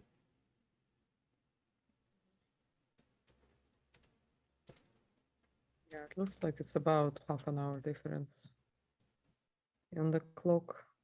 I don't know. Because Hikaru does have less than 30 minutes. But yeah, also Levon doesn't have an hour. true. He has less.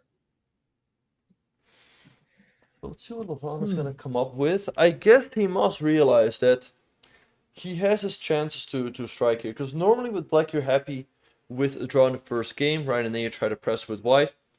But if you have chances with the black pieces, of course, you would love to take them.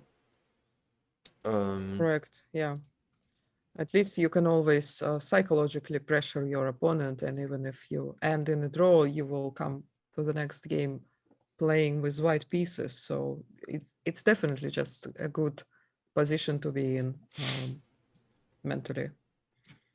Yeah, thanks Charles Baron for Prime. All right, so let's see. So h5 is an option, Maybe trading on... Yeah, go ahead. Maybe chat has some ideas as well. What they think Levon might play. True, yeah. Yeah, chat, if you guys have any ideas, feel free to let us know. I guess a move like c6 is not ideal, because then you're blocking your own bishop, and I guess maybe here trading is a good idea. So c6 does not. King to z29 doesn't work. Queen c8. Let's see, Queen c8 also an option. Also bishop a8. I actually was thinking about queen a8 idea, attacking on Right. d5. Yeah, Queen a8 also makes a lot of sense, because if we trade, then this queen could always come into the queen side. Knight c5 is always still an option. And the things rook capital for prime. Bishop and f5 is also still on the cards. Right, so that is that. And after queen a8, black is also hitting the bishop on d5. So yeah, black has a lot of options here, and I guess that's why Levon is taking his time here. He's down to 37 minutes. I don't know. Yeah, the time is evening up. That's definitely a good sign for Hikaru. Yeah, I don't know what to expect.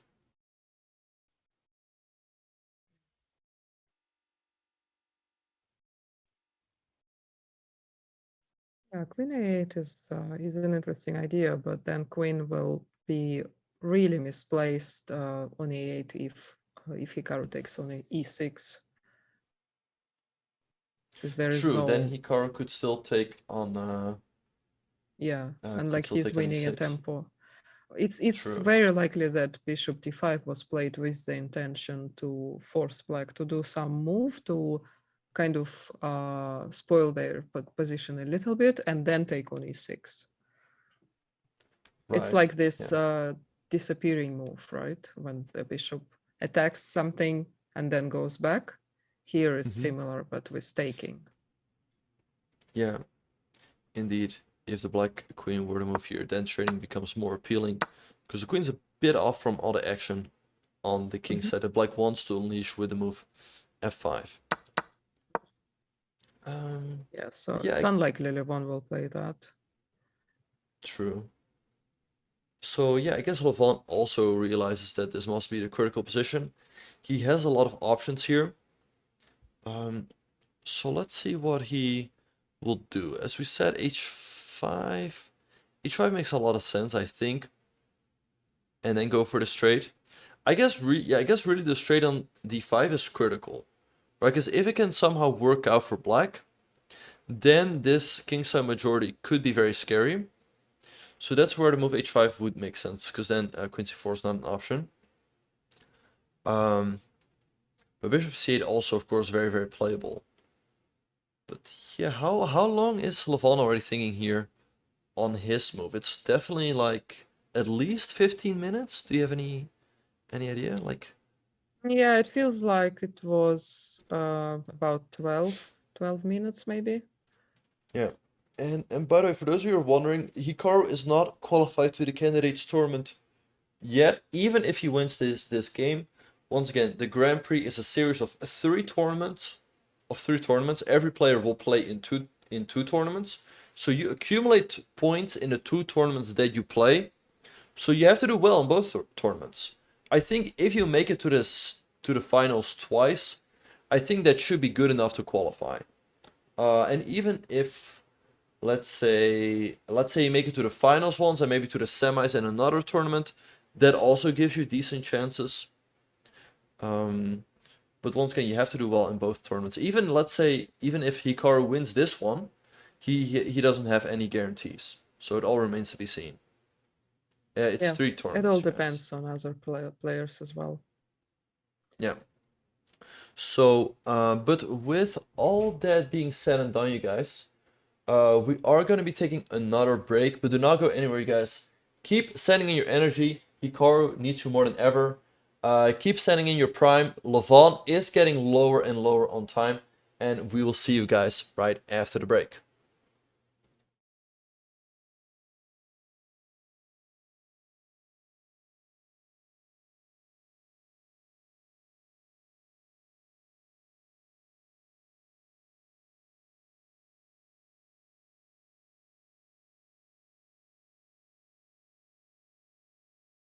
Welcome back, everyone, to the FIDE Grand Prix in Berlin. Maria, what has happened while we were taking a break? So nearly everything we were talking about happened. So Levon took on b5 without playing h5, and the position became quite equal. I feel like the queen can go move to the queen side easily since it was not pushed away from g4, and Hikaru played bishop h6, and there was some tactics. But it Yeah, seems so like it's gonna be equal after the trades. right, so he played bishop to h6. I guess like after queen c4, he was a bit worried about the move e4 that we discussed. Because once again, if you take after rook takes c4, you're in trouble, and d4 knight d3 also is not ideal.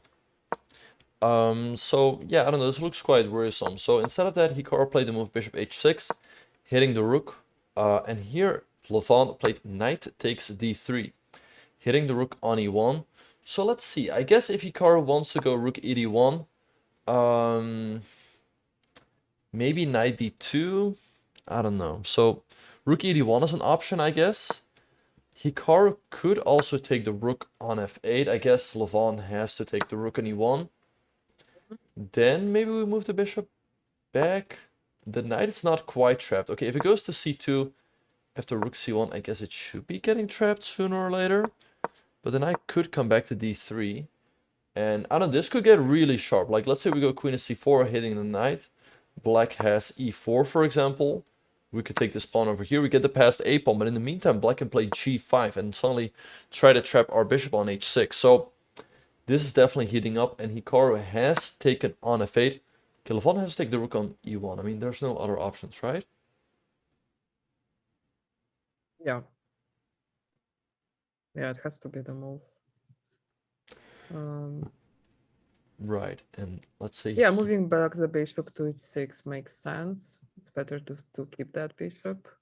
I don't think Oh, g5 is a big threat. Oh, what was played? So he took the knight.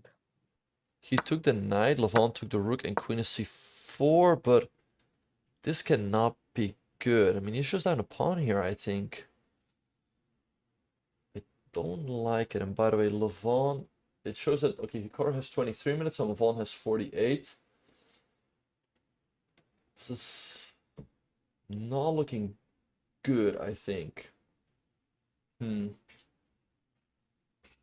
Yeah, he needs to take back the pawn on a6. I presume it's the only pawn we can go hunting for. And after queen a8, we can take on c7, but we will lose the pawn on d5. True, yeah, I would hang this pawn. This is looking tough, because, yeah, I don't really see where the compensation is if we're down a pawn. We can just make a move like rook to b1, but then black has time to defend everything with a move like, I don't know, bishop d8 potentially. So, I don't know, this, it's not looking easy here. Yeah, I think queen a8 or maybe queen c8. So let's have a look, right? So let's say queen a8. If we take here and black takes on d5, are we just down a... I mean, I guess we're just down a pawn, right? I don't really see any tactics, I don't think. But then what else could we have? Yeah, and the queen is also centrally located while our queen is a little bit misplaced. Also, I feel like black king is better defended with the bishop on g7 than our king with the knight on e2. So we cannot even like leave the rook leave with the rook from the first rank yet. There is always like queen d1 checks. True, yeah. So yeah, I don't know. I guess queen a8 is the move, because if queen c8, I guess once again I guess we go rook b1, and here if black takes too much time, like let's say black goes king to g7, maybe now we can go queen c6 and rook b7 with some play over there. So queen a8 looks like the better move. Let's see if Levon is gonna go for it. Yeah, If he plays queen a8, so you want to play queen c6? No. Does it work? Well, the engine really doesn't like it, but I don't understand why. I guess it's just because we lose control over the b file completely. Sorry, after what? Queen e8, what line? Yeah, if play queen c6. Queen c6 Seems here? natural, but Yeah, I guess here black takes and goes rook b8. If we would have the rook on yeah. b1, so let's say after we go rook b1, right? If black makes a slow move, like let's say black goes rook to c8, here queen c6 is an option. Because after this trade, black cannot stop us from going bishop rook to b7, and maybe we have some play. But if we go queen c6 right away, then black trades and goes rook b8. So I don't know. I mean, black is still a little stuck here, right? If he goes rook b8, then we always trade and take on a6, which maybe works. I don't know. But if he goes rook c8, he's a little bit stuck with the rook and the queen, so not that easy for black just yet.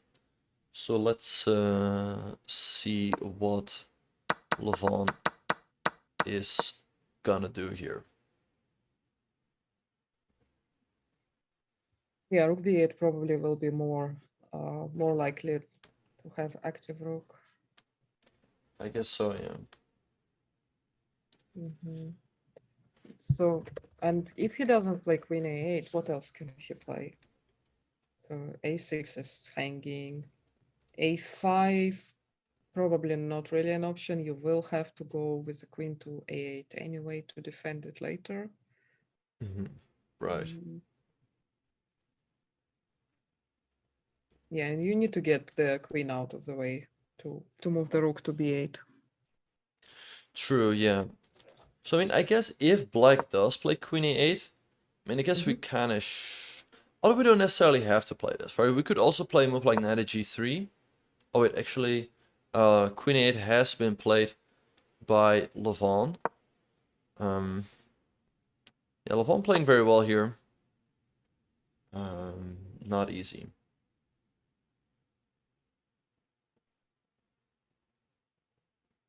Yeah, so maybe trade. So yeah, well, let's look at it again. Queen c7, queen d5. What should we do now? We probably need to improve our knight. It sort of looks a bit awkward on a2, hitting to nowhere.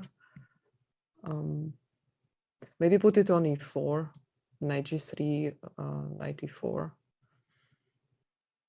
Yeah. Right, we could go knight at g3. Now here, if black goes rook b8, we can take here, because black can no longer take the pawn on d5, because that hangs the rook on b8. The drawback, however, is that even if we get the knight on e4, right? So let's say black plays a move like, I don't know, bishop d8, let's say, right? Even if we go knight e4, the knight can always be challenged by the move f5. So I don't know. It's not easy here. So let's see what Hikaru will do here. I mean, rook b1 to me makes sense, because also actually if we go knight g3, maybe there's queen b7. Black defends this pawn and really takes control over the b file. So I guess this move is the most logical. Of course, there's also this option of taking on c7, and then just sort of take it from there. But it is looking pretty tough. Yeah, if white is not fast enough with rerouting the pieces and activating the knight and the rook, then black might take some advantage, even if they give back the pawn. Right. And having an extra pawn, of course, also helps. So yeah, let's spam the flower to give Hikaru power. Yeah, he needs It's you a very guys. important decision to make here. Yeah, it's a tough position. Yeah, he's down a pawn in the first game with white, and yeah, he really cannot afford to lose this one, because if he loses, then Levon only needs to draw with the white pieces, and yeah, that's definitely not a good situation to be in. So yeah, he needs to save this game somehow. Let's No, see. no, it's not lost, guys. It's not lost. It's uncomfortable. Plus, he's lower on time, but it's not lost. It's far from lost. Yeah, no, it's a tough position, but it's too early to say that it's lost. So let's see. What else could he do here? I don't know. Yeah, I Yeah. guess rook b1 is the move here, because as we said, if Mhm. knight g3, then queen b7. This looks really tough. We're down a pawn. And black's taking the b file. That's not good. After rook b1, the question is whether black can play rook b8 anyway, then give black the pawn, because black gets very active with, you know, queen b1 Oh. check. But I don't know, after king h2, I don't see it right off here for black, and we have the passed a pawn, so I don't know if you want to go into that. It is Well, possible he though. has e4 with the threats of bishop e5 plus put the pressure on c3 pawn. True, yeah. e4 That's does look pretty annoying. pretty scary, because all of a sudden our king will get under a lot of pressure. Like, let's say we play a move like queen b5, for example, then black's going to give a check.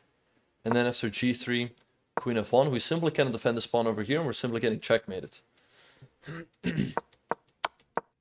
So I think, yeah, this is looking tough. I don't know, not easy. So maybe queen So c4 instead of queen b5 there. true, that is still an option to go queen c4. But yeah, just to illustrate it, this position is still very dangerous, even though we get back the pawn.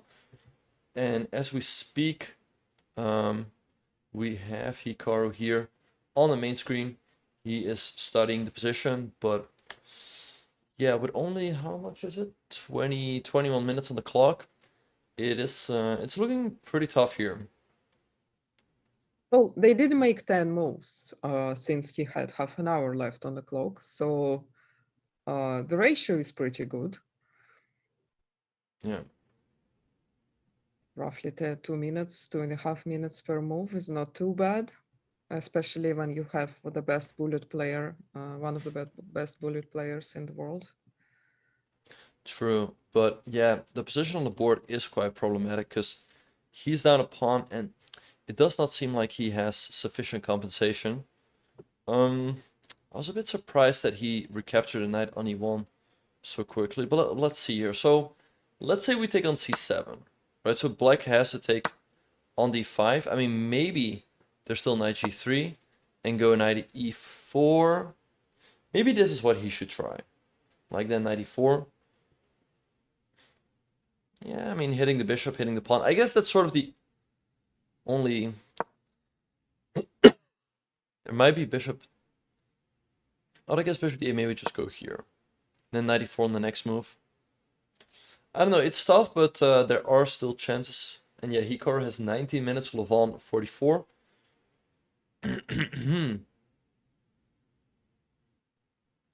Let's see what he is going to do here. Prix.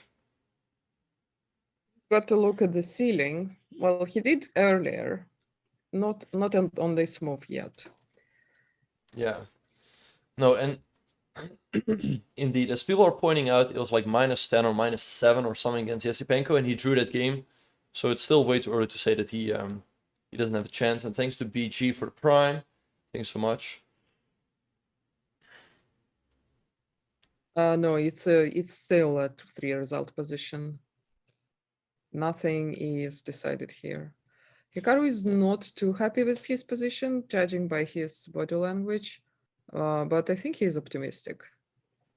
He seems optimistic. All right, so let's see what he is gonna do. Of course, it's tough. He's playing Levant, one of the best players in the world. Of course, it's not easy, but once again, it's too early to say that it's all over. And yeah, I mean, Yasipenko also is a very, very strong player, and he managed to save that position. So we'll just have to... Yeah, but I mean, it's not like Yesipenko is a total amateur. I mean, come on, guys.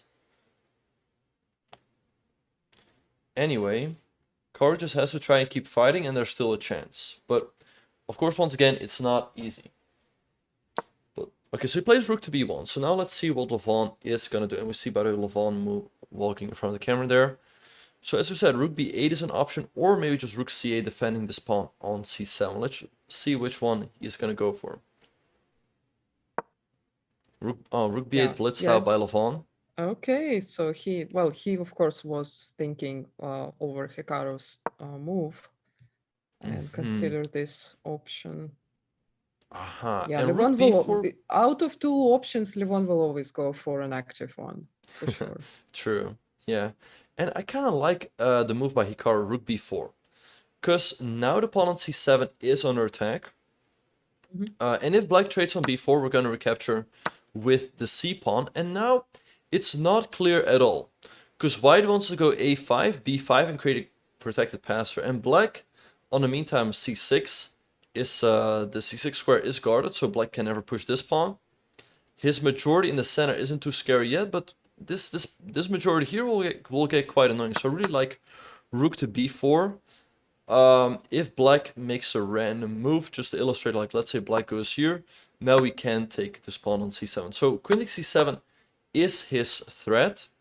Levon could play the move a5, but I guess then Hikaru wants to go rook b5 and argue that now that this pawn is fixed on the a5 square, he has better chances.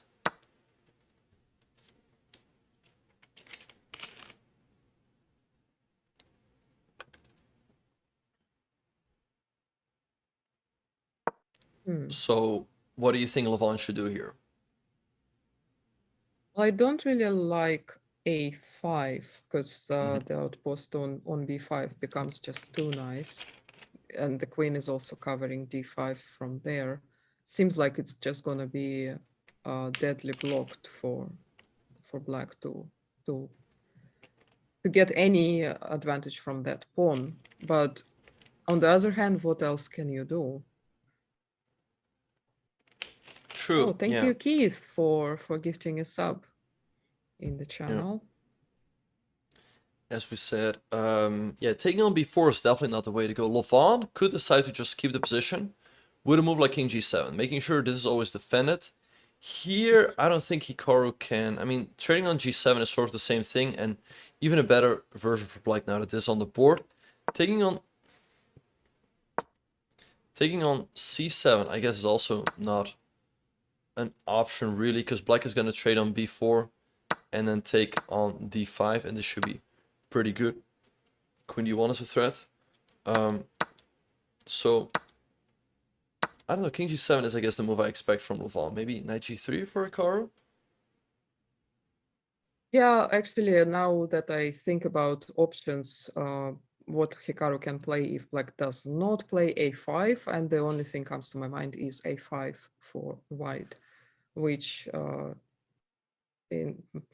basically immediately makes me take my words back and say black has to play a5. Also, thank you, Fanat, Mr. Fanat, for the gifted sub.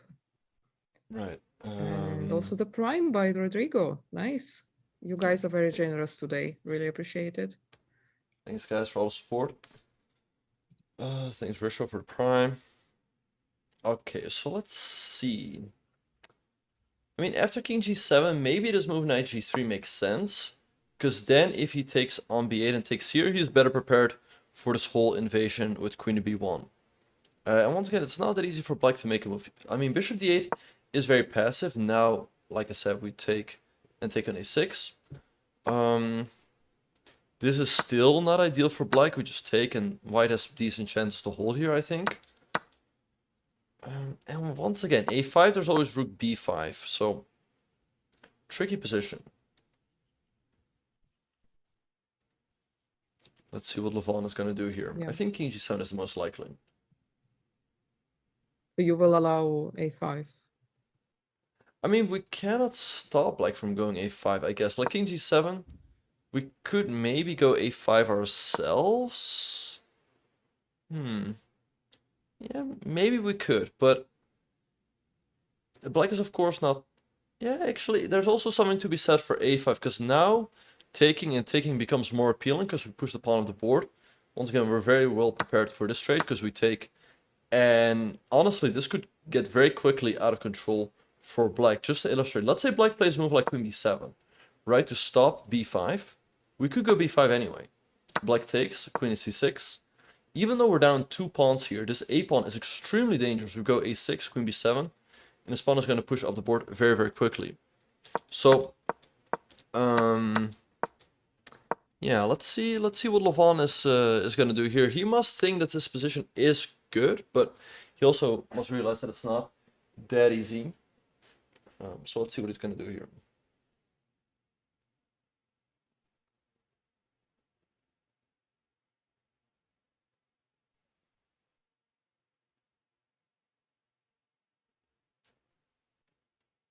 With the nice words there. Hope your day will be better. Okay, so yeah, Levon is still thinking, right? That's Yeah, good news. nice. That's good news indeed for Hikaru. That Levon is thinking in the current position. Maybe he should go a5 to make sure that white can never go a5 himself. So let's say black goes a5, right? I guess rook b5 is pretty much forced because we don't want to give up the b file. And Correct. I'm just curious, let's say black goes king g7 here. Maybe now we can take. Because if black takes and take on d5, we could just consider pushing this pawn all the way up the board. Like, let's say we go b6. There's always the question, though, right? Let's say black gives a check. We go king here. I guess if black takes b7, we're in time. Maybe there are some shenanigans with e4. So let's have a look. Let's say black goes e4. We push. Black gives a check. We go knight at g3 to block. And here, apparently there's the move e3 to soften up this. If we queen, this is insane. Black's just going to take. And black has all sorts of checkmating ideas. We can't really do anything here besides 2 queens. One option that white has is to take an f7, give back the queen, and get this pawn. But this is still just completely lost, because in this position, after queen takes d2, black goes queen to d3. We're in an eternal pin, and this a pawn is just gonna decide the game. And if we play something like queen to d8, trying to go for our own checkmate, black is checkmate on g1. So, I mean, these lines are pretty insane. No. But, oh, king g7, by the way, played by Levon as we speak. But yeah, I mean, those are pretty insane. Allowing a5 by white. True, yeah. Hikaru could put the pawn on a5 here. So let's see. Let's say Hikaru does play a5. Maybe he just keeps waiting with a move like queen a7 or rook. Let's say Levon just waits, right? Because I guess this trade is still good for black. Right? I mean, if we take and take, I guess maybe still check and e4. Or to go bishop e5 with a check. Not easy. Yeah, this is pretty annoying line. Yeah.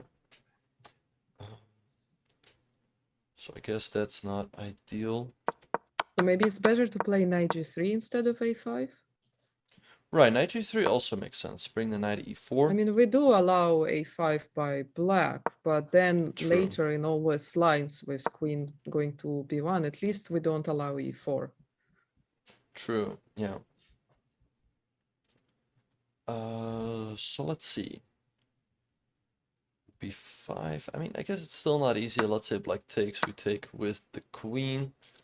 But okay, we do get the knight coming to e4. This pawn on a5 is fixed. White has some chances here. Like, let's say black goes queen a7 here. I guess we play something along the lines of knight e4.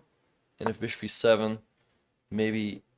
we always have this idea of going knight at d2, knight c4, and going after this one. I mean, it really is fixed. And black cannot defend it easily, because bishop d8 and c6 is out of the question. So, it's not easy. And, yeah.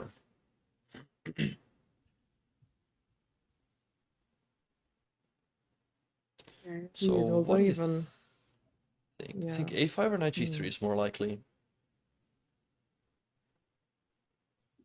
I would personally expect a5, but I think knight g3 is just safer. Depends Right, how yeah, much Hikaru will spend time to think here. true. I think Yeah.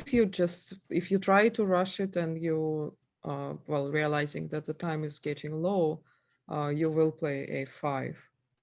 But if you think Mm-hmm. longer, maybe knight g3 just seems more safe. Yeah.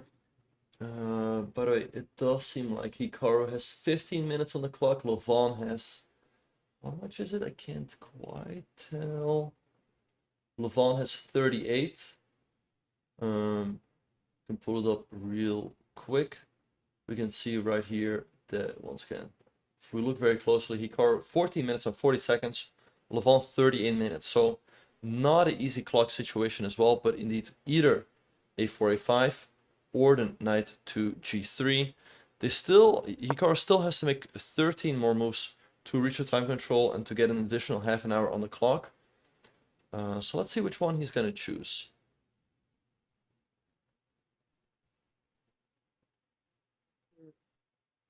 Hmm.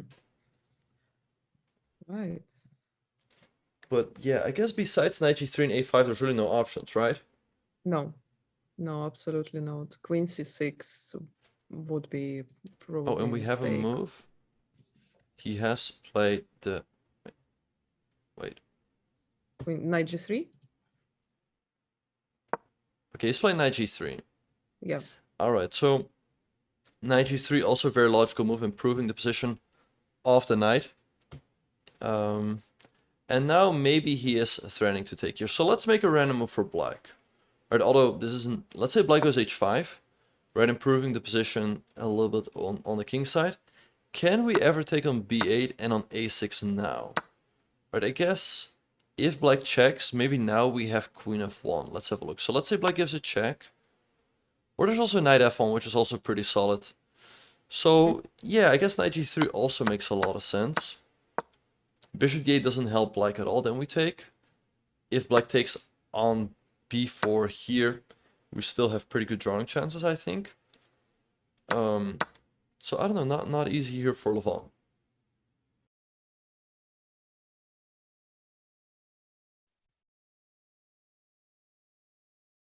Yeah, my gut feeling tells me that Levon will now spend some chunk of his time to find the best continuation, because this is kind of a critical position. Like white maybe wants to play a5, but at the same time black has a dark square bishop, so usually in the endgame you don't really want your pawns to be on the same color as the squares of the bishop, especially if they are blocked by the opponent's pieces or pawns. So that's why Hikaru is not really eager to play a5. Yeah, And yeah, black has a pawn up, but the pieces are a bit cluttered. Now e4 is not possible, and yeah, the rook has to stay on b8, and the queen, of course, is, albeit attacking the pawn and defending a6, doesn't have anything else to do. So he needs to find some initiative. And Levon is very initiative player. He cannot really sit out in defensive mode. He needs to usually sack something and open up the position.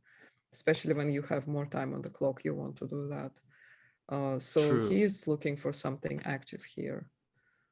Yeah, definitely for sure. And there were a couple questions in the chat. People were asking if Levon has always been a fast player. I think generally yes. From what I remember watching him over the last couple of years, he was always playing fast, putting pressure on his opponent. So yeah, and as you said, also Levon, he also likes to play quickly, which kind of explains his move, or like not quickly, but with the initiative, which explains the move rook to b8. So he might just keep the rook sitting here, right? Not worrying about this trade.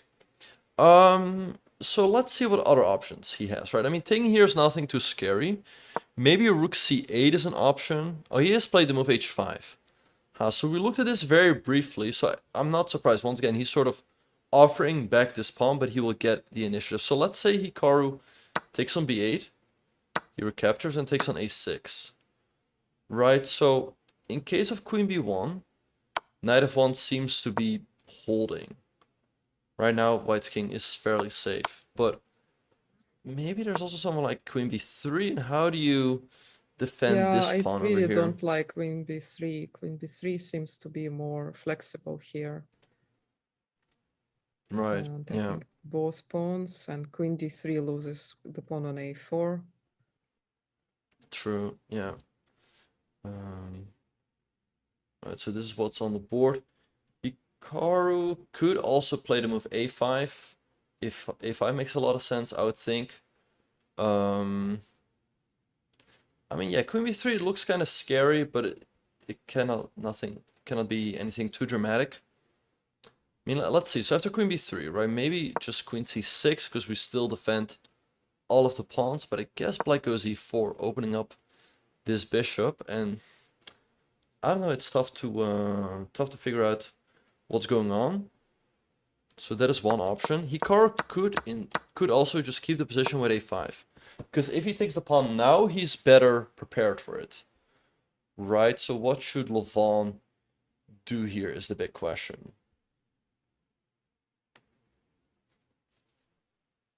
But I think Stealthy's got for prime. Because I mean, Yeah, still this... with Hikaru getting lower on time, I can see him trading the rook on b8 and trying to defend all these pawns. Because like, yeah, it is an advantage for black, like positionally, just more initiative. His queen would be much more active, and all of the pawns are marching towards the king. But at the same time, it's less pieces on the board, so more chances um, to even the position out. But if he manages to put the knight on e4, he should be fine. Yeah. And we've got a question. When you're playing over the board and you queen twice, what pieces do you use as queens? You always have to use a queen if you want a queen. If you put a rook upside down, your opponent might just take your rook, flip it, and be like, okay, congratulations, you got yourself a rook. That does not work. So you just have to grab a queen from somewhere else. But yeah, as we're waiting, Hikaru is still thinking in the... Yeah, no, that has happened actually. That has happened in an overboard game. It was pretty harsh. Like one guy could not find the queen.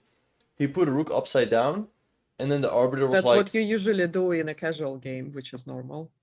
right, yeah, that's what you do in a casual game, but in an official game, it will count as a rook. Yeah. Actually, So not even as a rook. I think it's considered an illegal move because such piece does not exist. I actually a rook saw upside down. people, yeah, I actually saw people claiming that it's an illegal move, and the arbiters did accept that you cannot put the piece upside down. It's just not a legal piece because he I also mean, said queen, well, so it's an illegal move then. but if you think about it, it is a rook, right? It's just placed differently. By the way, as we speak, 94 has been played by Hikaru, so now I guess Levon cannot keep sacking this pawn. So let's see what he will do. Maybe bishop d8 is an option. And bishop d8 makes sense here, because if we take now and take on a6, black goes queen b1 and collects a knight. So that is not a possibility for white. So this move makes sense maybe now. a5 by Hikaru. It's again improving the position a little bit more on the queen side. Makes a lot of sense. But I guess we'll just have to wait and see. Yeah, black definitely wants to keep the bishop. This bishop, even on d8, is still such a good piece. And also, once you trade the bishop for the knight, your pawns on c7, d6, and also e5 will become so much weaker. They just will lose in value, like maybe at least half a point. Because c7, the base of this pawn Chain. fence chain, yeah, it will just become such a weakness. True, yeah. And bishop d8 And has now he been can played play by queen Levon. b3. So queen b3 also an option, because once again, if black trades on b4, we take with the b pawn and we create a potential outside passer on the queen side. And if rook c8, rook b7, I mean, how is black ever making a move there? Right? Let's show it on the board. So let's say we go queen b3, right? So we offer the rook trade. If black goes rook here, I guess we go rook here. And black is suddenly completely stuck. This queen is stuck, this rook is stuck, the bishop is stuck. Black cannot move. And I don't know, is white even worse here, right? And if black trades on b4, we're going to take with the pawn. And now we can always create a passer over here. I mean, let's say black goes f5. Do we just go knight c3? Still, I mean, I guess black is to be preferred, but it could get out of control here if white creates a passed a pawn very quickly. And yeah, so let's see what is good. I mean, people say like just offer a draw, but I mean, what if your opponent declines? Yeah, I mean, first of all, Levon is pawn up. Like, Yeah, it's you cannot deny that and say, oh, but your pieces are all cluttered and you have no moves. Well, it's still nominally a pawn up. So even right. offering a draw here would be embarrassing for any player. True, there's that, and it's even illegal because they haven't reached black's 30th move yet. So we'll have to wait Yes, for that that. is also correct. But yeah, no one in his mind will do a draw offer when he has less material, unless it's very obviously a theoretical draw. But even then, you kind of wait for the side with an advantage to offer a draw, to acknowledge that it's a draw. You have to you still have to prove it. Yeah. And yeah, I don't know. We're seeing different clock times Test everywhere. police, yeah. It's difficult to figure out what the correct clock times are. But I think, okay, so let's say queen b3, it's sort of the critical option, right? Because it forces Levon to trade. He has to trade here. Hikaru's going to take with the pawn. And then I think Levon has to try something connected to f5 to hit the knight. Right, so let's say Levon goes f5. Where do we go with the knight? I mean, I was thinking maybe the c3 to support his b5 push. Knight could also go here. It's very difficult to call where the knight should go. Yeah. So let's see. So move by Hikaru. So let's say f5. Let's say we go knight d2. If the queen comes here, I guess. I mean, our idea is to go queen c4 and once again eventually create a passer. But black will get some activity here in the center with e4, e3 breaks. Maybe the bishop coming out again, f6, maybe here. It's a tough call. A5 also still an option. So let's see which one Hikaru will choose.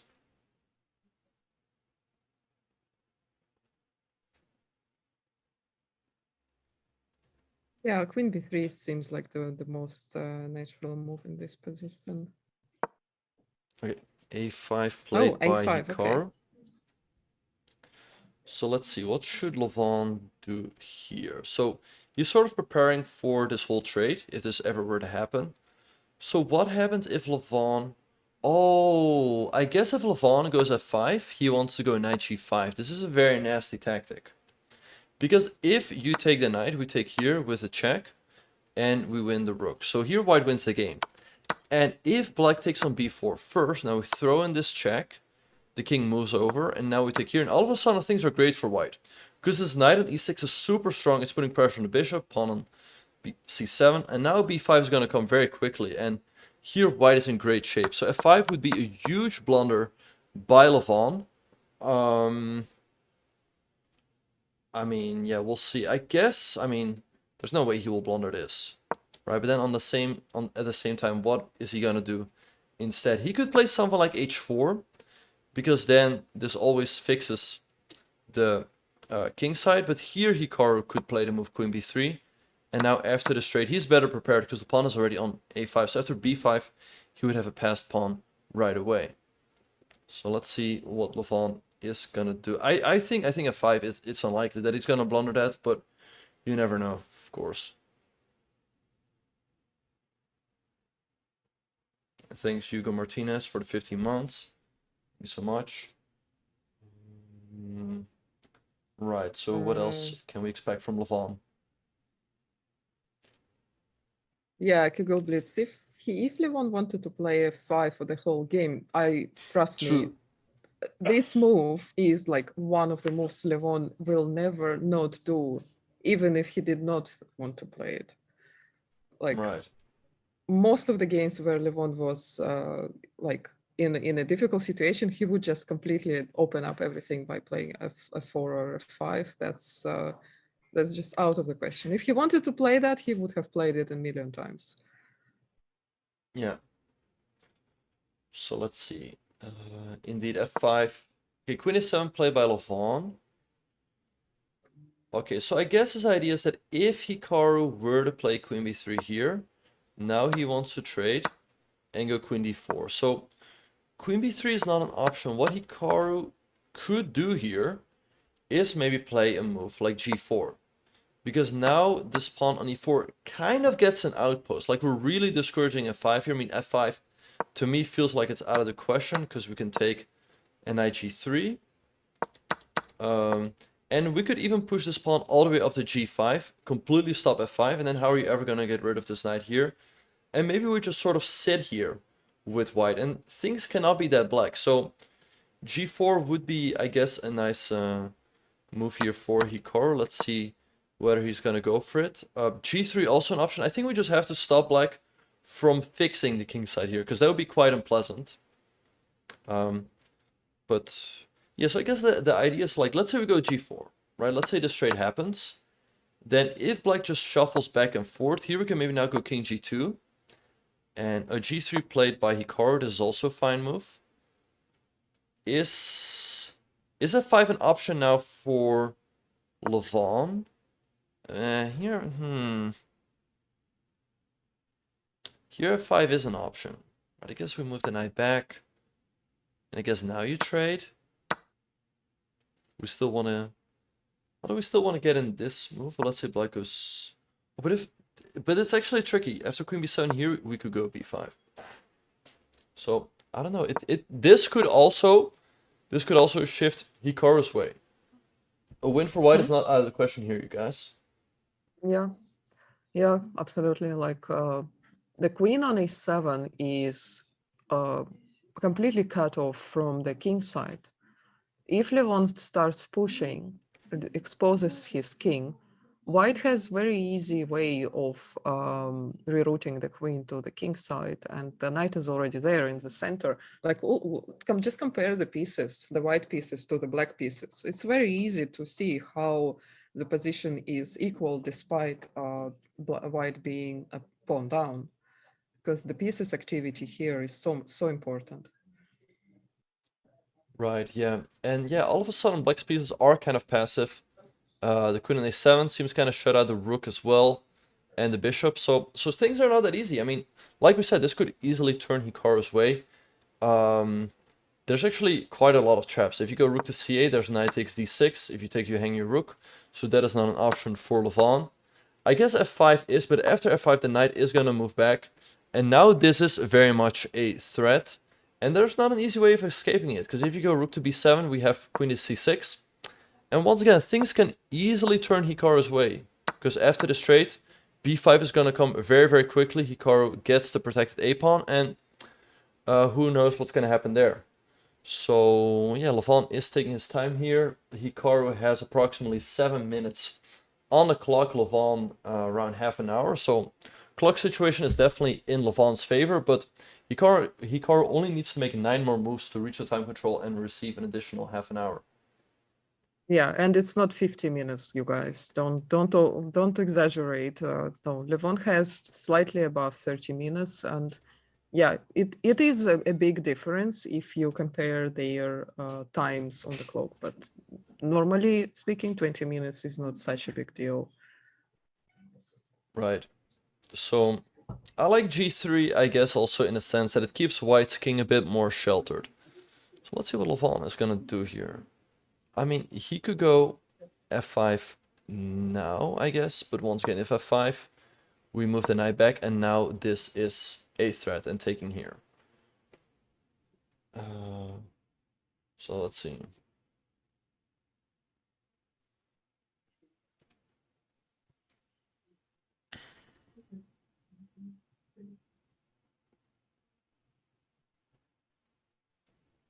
Yeah. So d3. Yeah, I can see him playing f5 here actually.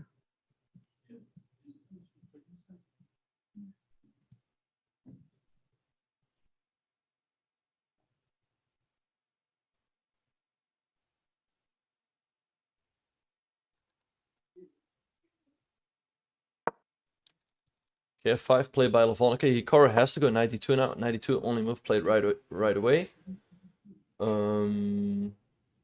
So let's see how this one is gonna proceed. So now taking on b8 and a6 is very much a threat. So I don't know. It's really a 3-result game here, you guys. It's really a 3-result game. I guess if I would have to, I mean, maybe Levon can still be slightly preferred because he is up a pawn. But I don't know. Once again, it's really a 3-result game. It could really flip Hikaru's way, even though he's down a pawn. So Yeah, sure. It's getting very tactical and double-edged. Monka, Levon trades on b4. Okay, but now cb. Wait, how is he planning to follow up here? So Hikaru takes with the pawn right away, of course. I guess maybe he has to go e4. Because if you give white a move, like let's say you make a slow move like king h7. Now we go b5, and I already start preferring white's position. So to me, a move like e4 would make sense. Because let's say we go b5 now. Now Levon has options of going e3 and breaking here. So an e4 has been played by Levon. Very logical. Now note that e3 is not a threat right away. Like let's say we go king g2. If black goes e3, we have the nasty trick, queen c3 check, and we would win back the pawn, I guess. So yeah, and also white can put the knight on d4 or e3. There are a lot of options where to put the knight. By playing e4, black, of course, got a control over the big diagonal for the bishop, but at the same time kind of committed to this pawn structure. So now the knight can exploit all of the squares that got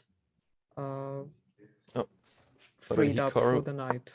Has moved. He's played knight to b3, bishop f6 instantly by Levon. Yeah, stopping the knight. Yeah, stopping the knight from coming to d4.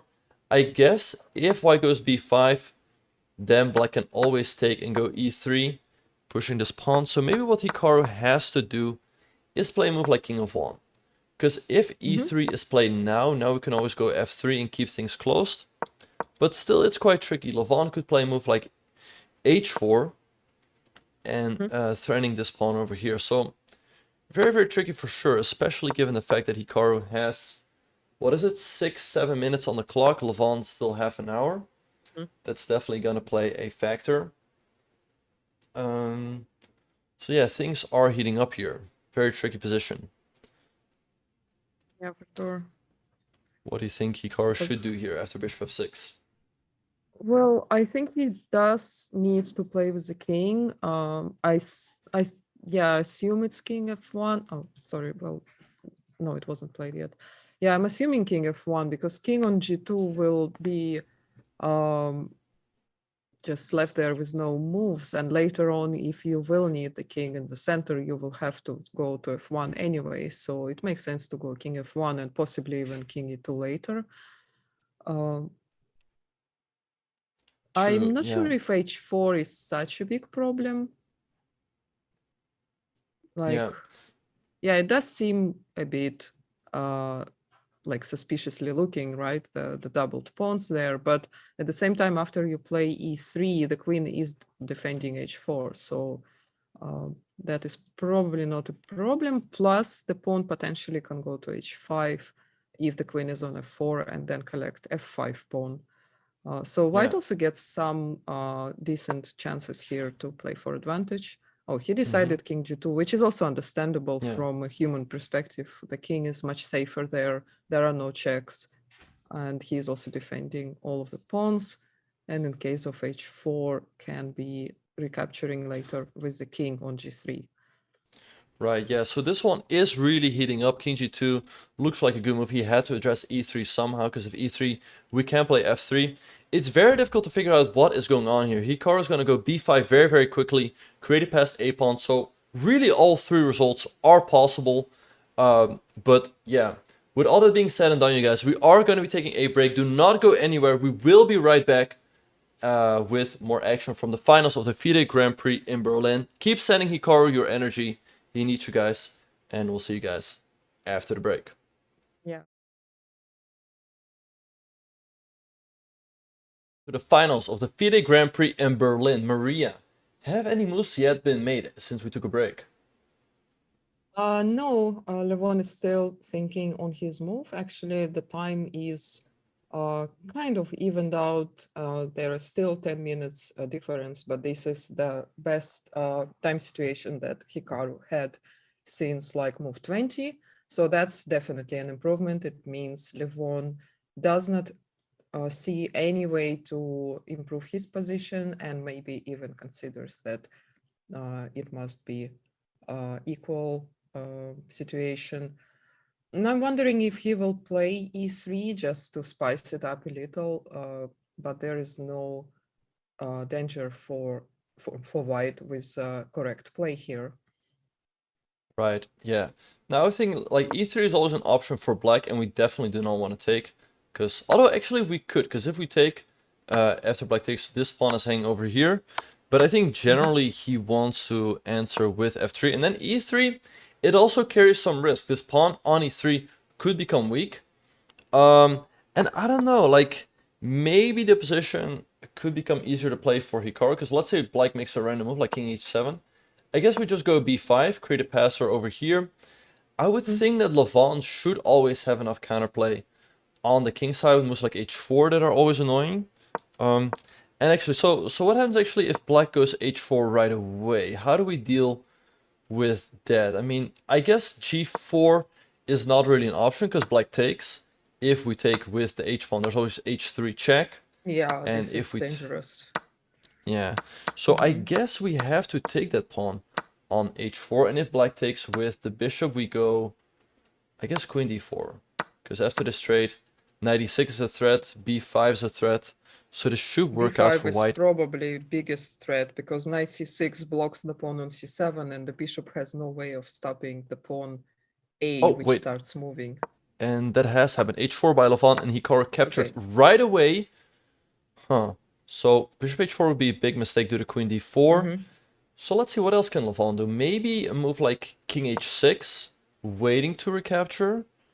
But then, I mean, maybe check by Hikaru, although maybe just go king up. I don't know. Let's see. And actually, as we speak, we have them here on the live camera. h4 just been played, and Hikaru captures right away. So let's see if Levon has a response. I mean, he must have considered pawn takes h4, right? Because he went from how long did he think on h4? At least 10 minutes, right?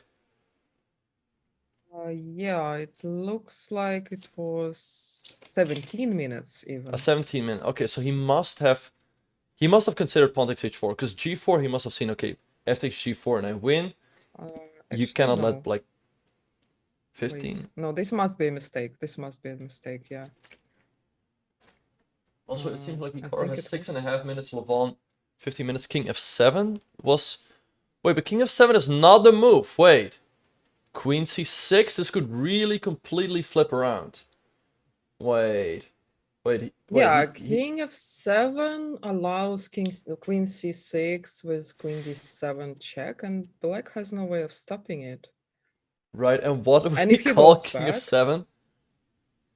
But actually, I have a funny idea. Let's say we go queen c6 and black takes.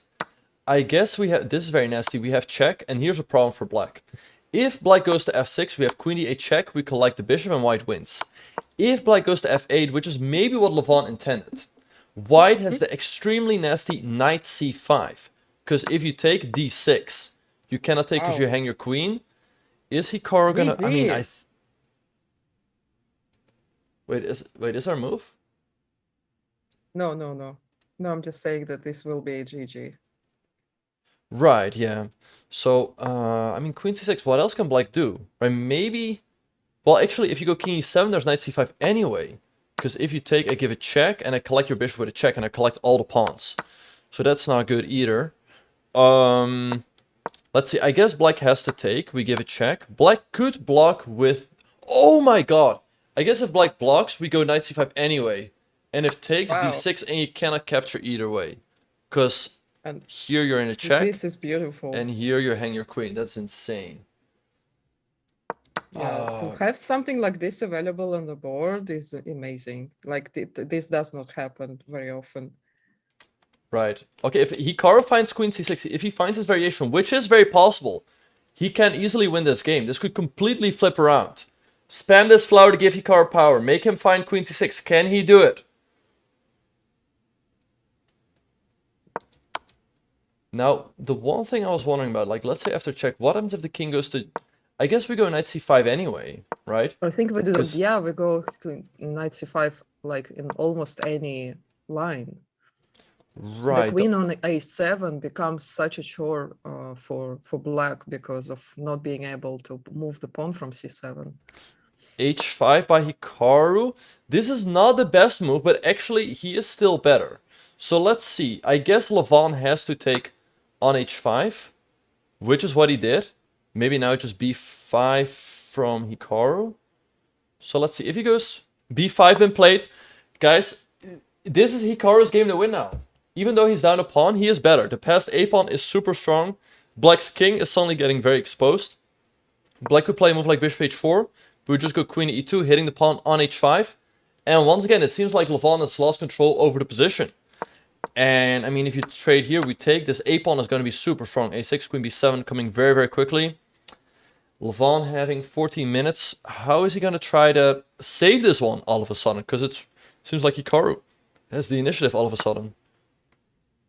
And it's hard sometimes to switch from, like in mentally wise, from the position where you had advantage to suddenly defensive mode. You might not feel that moment where you need to start being defensive and continuing being on offense, just make the position even worse. So Indeed. Yeah. He might be realizing now that it's not better anymore. Yeah, so let's see what Levon will do here. Very, very tough position for him, but... Wait, how much? Okay, so Hikaru has 5 minutes. He needs to make 2 more moves till time control. I mean, if Levon takes his move, it will be fairly easy. So let's see. I like Hikaru's chances here. What else could Levon do here? So I just had a very quick glance. A move here could be queen of b8. Yeah, this is hitting the pawn. crazy. Like, can Right, you and then if- imagine someone moving the queen away from defending the pawn on a6? It looks very scary, but the point is if white takes to go to move f4. Because if you now take on e4, you hang your knight over here. But even here, white is probably fine, because white has a lot of checks. He has the a-pawn, so white should be doing okay here.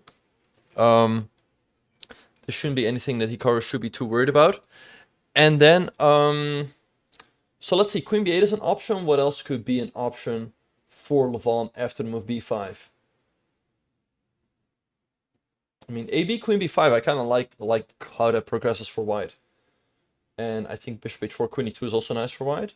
So I think practically speaking, it's already very, very difficult for Levon. Yeah, there are so many threats suddenly which you did not even consider existed. The pawn on h5, the e6 square, h7 square. This king, by making one move,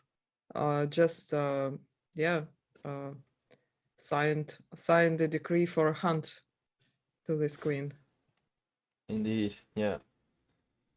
So e3 is also an option. I wonder what Hikaru has planned there. Let's see. So let's say e3 is played, right, from black. How do we... how do we respond to that? So e3 very much an option. And once again, the black king is all of a sudden maybe more exposed than the white king. Yeah, I guess e3. e3 is very much an option. I don't know how. Because, I mean, if we take black takes here, this f-pawn can become really annoying.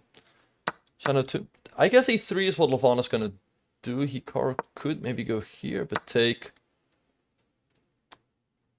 I mean, we have a lot of checks and whatnot, like... Yeah, I mean, this position is just so crazy. You need like at least half an hour on your clock to be able to calculate this. True, yeah. And actually, I was just curious about the move queen e3, but here white wins after queen e6. Because take, and then this pawn is promoting. Yeah, whenever the bishop has no possibility to go to the diagonal a7, g1, it's over because the pawn cannot be stopped. Indeed. Yeah. So let's see what Levon is gonna do here after the move b5. But all of a sudden, it seems like it's really in Hikaru's favor. I feel like it's just way easier to play with white.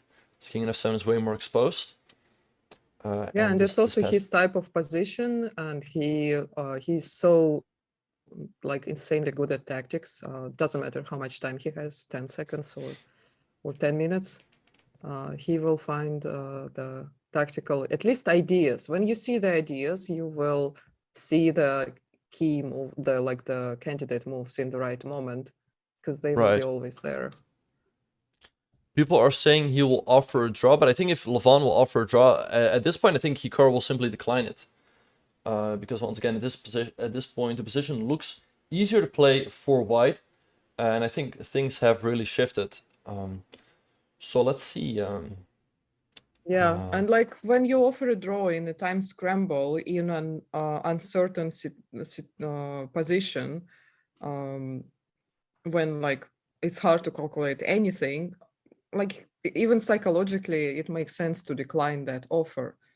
Unless you're sure that you see something that is losing for yourself, then you should accept it. Otherwise, why not to play if everything is under control and you also feel psychologically just simply stronger than your opponent, who is probably crumbling.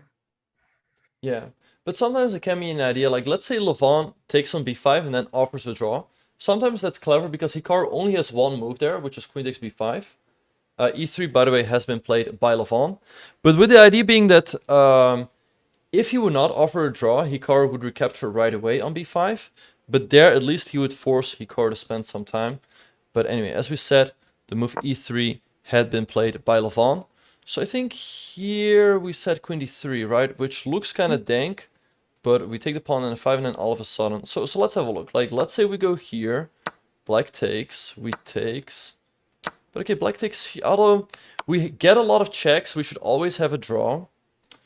So I guess this should favor white, but not easy to go for, I would think. And as we speak... Oh, okay, so e3. Let's see how Hikaru is going to respond here. He has a little under 4 minutes. He needs to make 2 more moves to reach the time control and get an additional half an hour on his clock.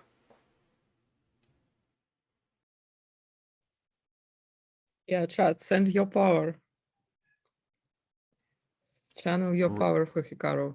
He needs to find the move queen d3.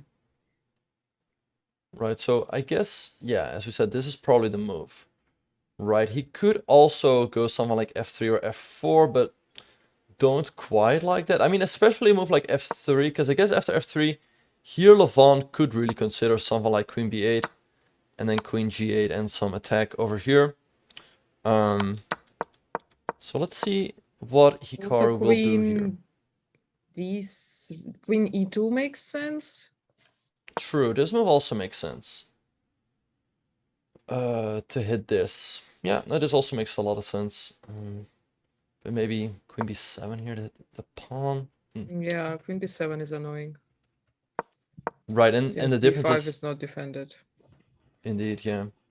And here, the difference would be that we could take here, and we still defend everything. And with a check as well, you take on d5 with a check, which is even worse. Yeah. So let's see. what Hikaru is gonna do here.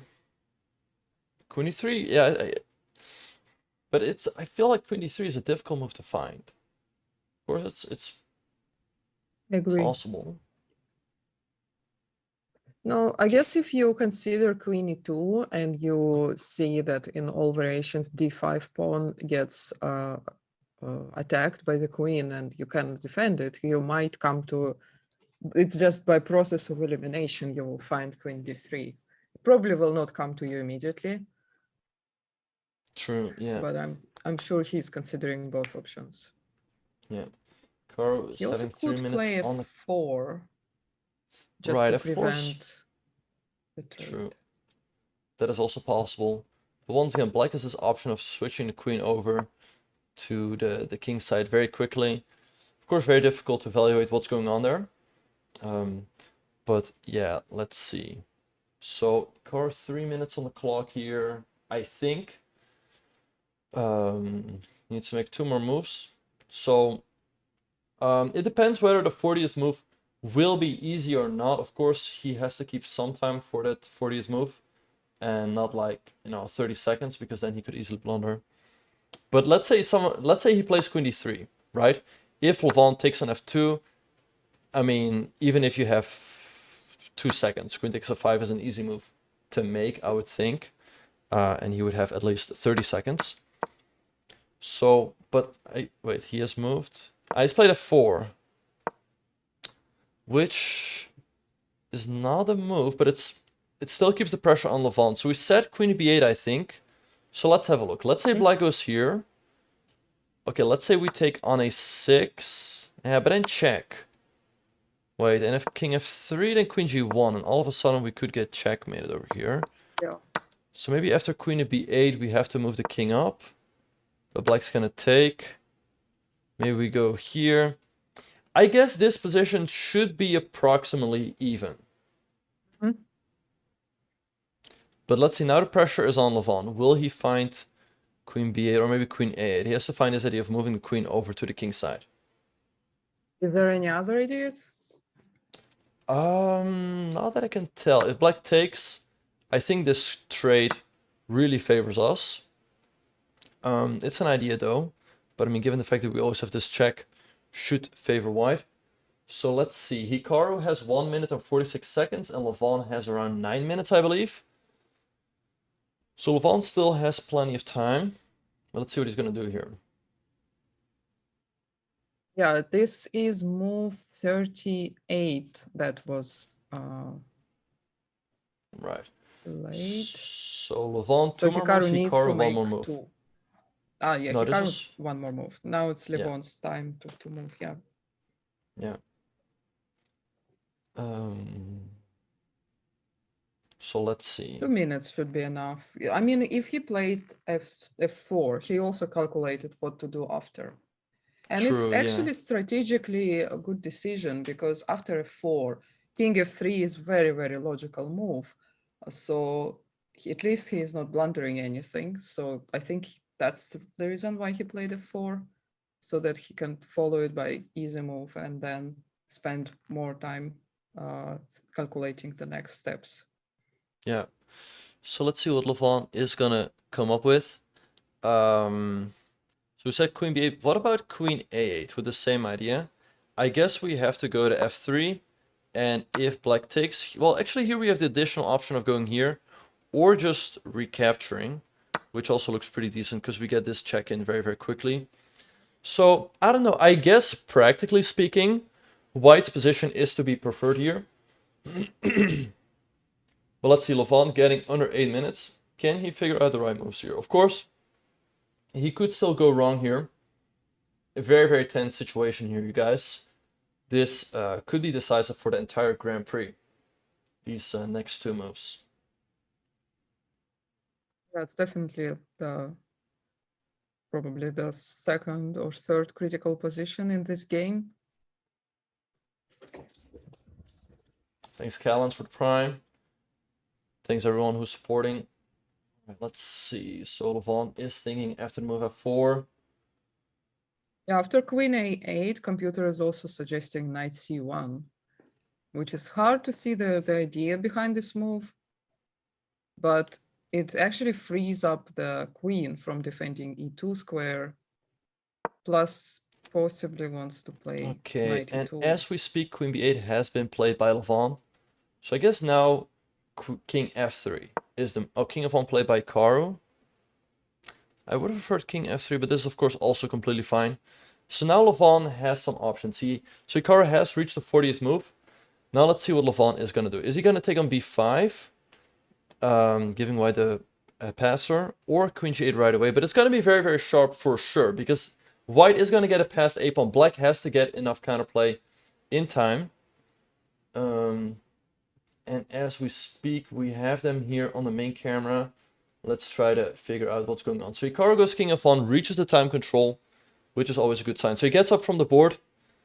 Let's see what Levon is going to do. I can't quite tell, but it looks like he has 6 minutes and 40 seconds, right? That's sort of my observation. I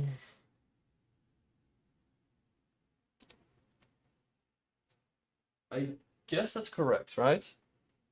Yeah, seems more or less accurate. Yeah.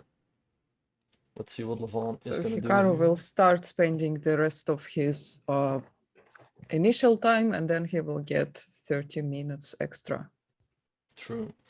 So let's see what Levon is going to do here. Critical moment. Hikaru, he moved that pen to just make sure that he has indeed made the 40th move, but that indeed does seem to be the case. So let's see. Levon has some options here. So taking on b5 is an option. I guess Hikaru wants to go to c6. And once again, his idea is to push the a pawn through. I think, practically speaking, white is to be preferred here, because it's up to black to figure out some sort of perpetual. If black doesn't find it, then I think this a pawn is just going to win white the game. So this is an option. Levon could also go queen g8 right away. So let's see. If he goes here, now after ba, queen g3, that looks problematic. So I guess we have to take here with a check. Oh, look. So if Levon goes bishop b7, which looks to be a good move, right? And then queen g3 on the next move, we have knight to d4. And look at this. If black goes queen to g3, threatening checkmate, queen takes e7. Takes knight f5, and we win the puzzle game. rush. Indeed, yeah. So, given the fact that Hikaru is probably the second best puzzle rusher in the world, he should be able to figure this out. So after queen g8 check, Levon would have to go king g6. I mean, then he would hit this pawn, but very, very difficult. So either he has to go for this or AB, but not easy at all. So let's see what Levon is going to do here. But the queen trade, just want to make it clear, the queen trade is always in white's favor, right? True. Right, so because we have this outside passer, which again the bishop can hardly get to, with the knight controlling all of the squares in the center. So if that line were to happen with queen c7 check king g6, I mean, this is very, yeah, queen d6 is an option, but we could also play something else, like queen c2, and if the queen takes on d5, we have queen g2 check. I mean, it's just a trap. It's not like queen c2 is a good move, but like if Levon snaps and takes it, then we're winning, right? Yeah, no, I really like queen c2 a lot, because indeed, as you pointed out, if black takes, then all of a sudden queen g2, we trade the queens, and we should be winning the... I mean, although after takes, there's still some tricks, like after a6... but we don't have to push it immediately, right? Right, we could prepare with king f3, because actually there's a very nasty trick, which is quite insane. If we go a6, black all of a sudden has bishop d8, and you might be wondering, like, wait, what is black doing? Right, we have a7, but here black goes e2. And if we queen black queens, and black is fine, and if we go king f2, then there's bishop e6, and black is winning. So Levon is thinking here, he has under 3 minutes. Can he figure out the right continuation here? If he doesn't, I think Hikaru wins the game. Let's see, Yeah, very, yeah. very This tense this situation. position is just insanely full of tactics. So it looks like so few pieces left, and it should be just simple. But no, this the pawn structure, I guess, was all the pawns being separated, and so many things are hanging. There is always tactical chances, and both sides have passed pawns Yep. threatening to advance. So let's see. So Queen G8 is an option we discussed, right? Let's have a look at AB. We didn't discuss this move a whole lot. I guess Hikaru wants to go Queen C6. And now let's see. So Levon could move the king out of the way. I guess he should to make sure that nothing is ever coming with a check. So let's say King G6. I guess we go A6. We push this pawn up the board. But of course, this is quite scary to allow this pawn all the way up to A6. Because here you're really dependent on some sort of perpetual, right? Maybe you can... I mean, I don't know. It looks really scary to me, at least. I mean, maybe you still hang on after something like this, but there's always some shenanigans connected to here and going after the pawn. So Does everyone have just over a minute left on the clock? he has 1 minute and 30 seconds, if I can call correctly. Monka. Okay, so yeah, he is spending all his time on the last 40th move. And I don't think Right. he does it for the show or content. No. Let's see what he's gonna do here. So it's 1 minute now. Yeah, is he gonna save or throw for content? We're gonna find out here. Levon, I think at this point, really down to his last minute. Let's see what he's gonna play. Very.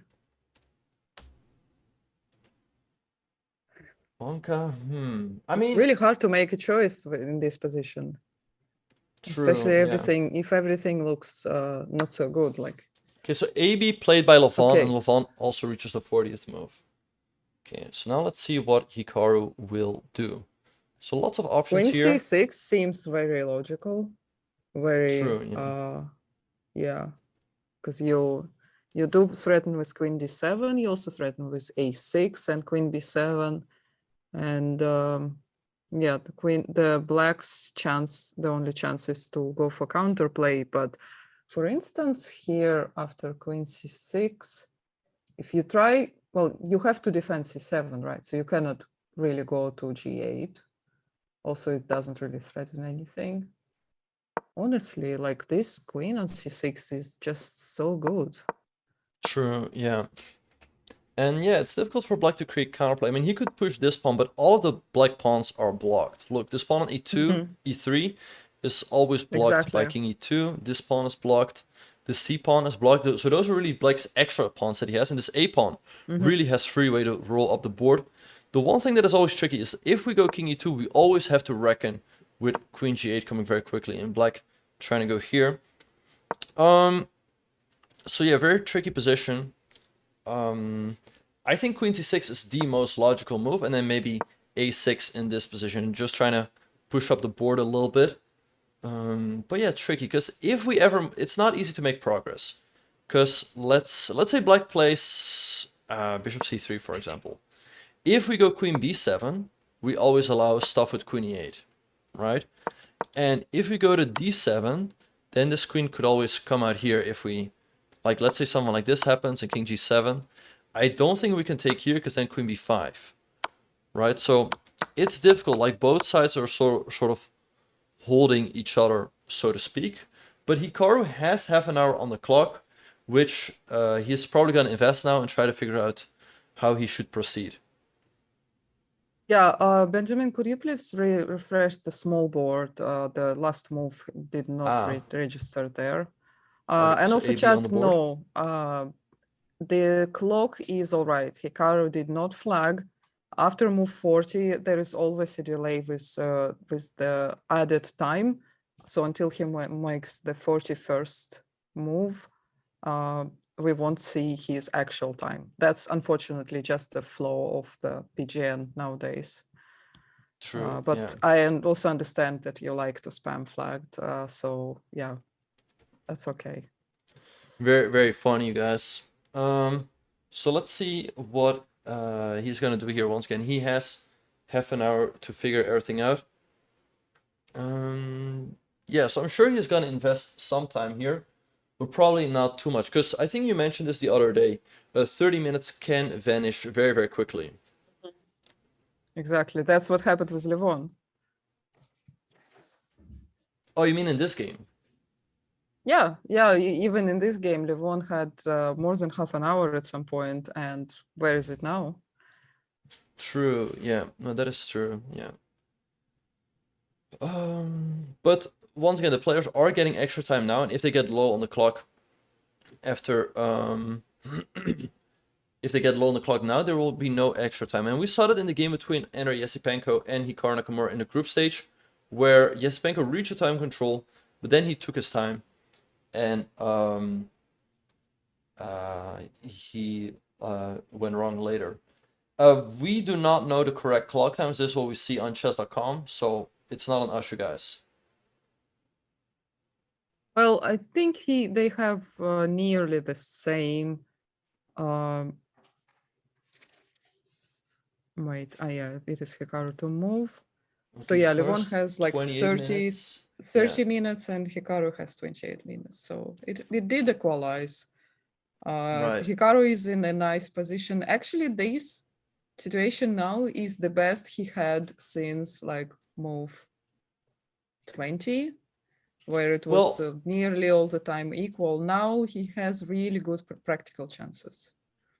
true, I think so too. Of course, there was this one moment where Yeah. he had this move Queen C6, which Mm-hmm. would have won. But of course, it was very difficult to figure out, especially with this trick with Knight C5. Knight C5, and like it works in so many lines. That's the problem. Sometimes you find move like Knight C5 in one line, you get really amazed at it, and you're like, oh, this is gonna work. And then you start calculating other lines, and it seems like it does not work there, and just nothing works, and you dismiss it. But in fact, it did work in pretty much all of the lines. Yeah, no, it Which was is pretty insane sometimes how you the can line would work out. cannot expect it to look for this move. Yeah. So let's see. I think in the current position, Queen C6 is also the most logical move. So let's see how much time Hikaru will spend here. I think he will invest some time, but probably he'll try not to spend too much. But I wonder what he's thinking at the board here. Probably he must feel like he has some chances, but he must also realize that it's probably balanced, I guess, because Levon has so many counter chances. Yeah. Yeah, we need a prediction. Queen C6 or not Queen C6? Yeah. And here we see Hikaru. He Is he doesn't seem nodding? happy. I don't know what he's not happy No, about. he's just focused. Okay, he is. No, I think he is quite satisfied with position, but we don't have the nodders yet. He cannot be too unhappy about how this all played out. No. Because before, of course, the position was very problematic, and now he did get the counterplay going. I think Levon did a pretty good job of keeping it together, because at one point it really seemed to be shifting Hikaru's way, but Levon keep the game balanced. So let's see. And I think that's where really the time disparity came into play, right? Where Levon still had half an hour and Hikaru had like 8 minutes. So that's why Levon was able to figure out it a little bit better in the complications. I love how chat half an hour ago was saying Hikaru should resign, and now they say Levon should resign. This is what half a point difference in evaluation will do, right? They did reach time control, guys. Yeah, it's move 40. Right, so time control True. has been reached.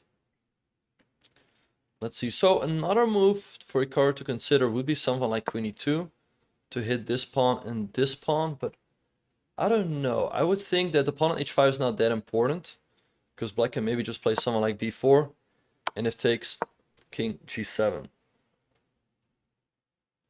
With this to follow very quickly. So I don't know. We'll just have to wait and see. I guess queen c6 is the most natural move, but once again, it's very, very tricky. Yeah. Exactly. Possible he is considering something else, which can be also tempting. Right.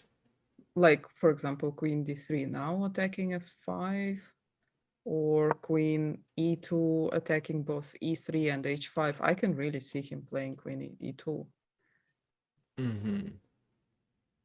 And in Like fact, queen I e2 cannot also really makes see a good sense. move for black here. Like king g6, you just take on a3, got the pawn back. The engine says the best move is b4, but this move is not really that clear because white suddenly gets a6 and the pawn on a6 is defended by a queen. Black did not really True. do any progress.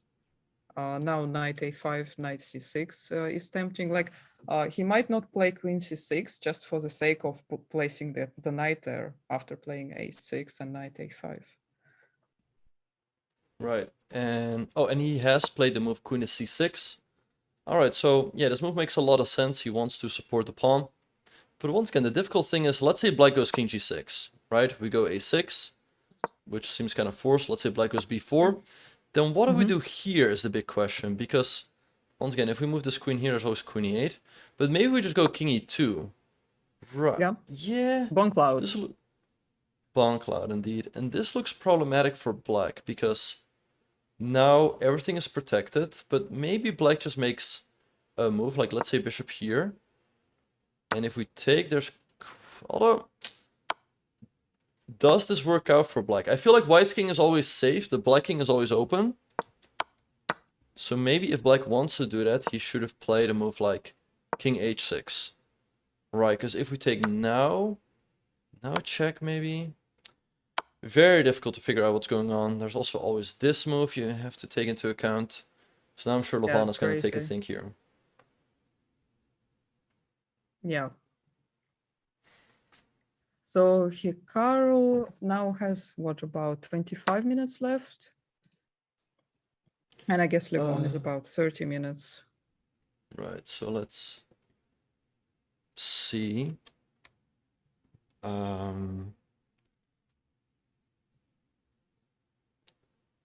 So Levon is thinking in the current position. So let's see what Levon is going to do. Yeah, it's a pretty tough position. I don't think he expected to have that like 10 moves ago. Yeah, no, true. I mean, especially when he was just the pawn down, it looked very, very tough, but he played very well from there. He was very resilient. Yeah, pawn down plus lower on time. Yeah, Hikaru So really held up together. So how much time does Hikaru currently have? I think it's 25 minutes. 24. Yeah, 24 minutes. Oh, and Levon wait, has he moved already? He I played think so. e2 check. Wait, what is the point if we just take the pawn? What? Is he tripping? Just take that, no? What is the point? I don't get it. What is the idea? I don't get it either. Just take the pawn. I don't get the idea. Like, okay, let's say we take on e2. What is... Maybe Levon's idea is that now the king is always open, whereas if white would get king e2, the king is sort of safe, but still. Okay, so let's say we do take on e2, right? What is Levon's idea? Maybe queen a7 to go queen g1 makes sense. Let's have a look at that. So let's say we take the pawn.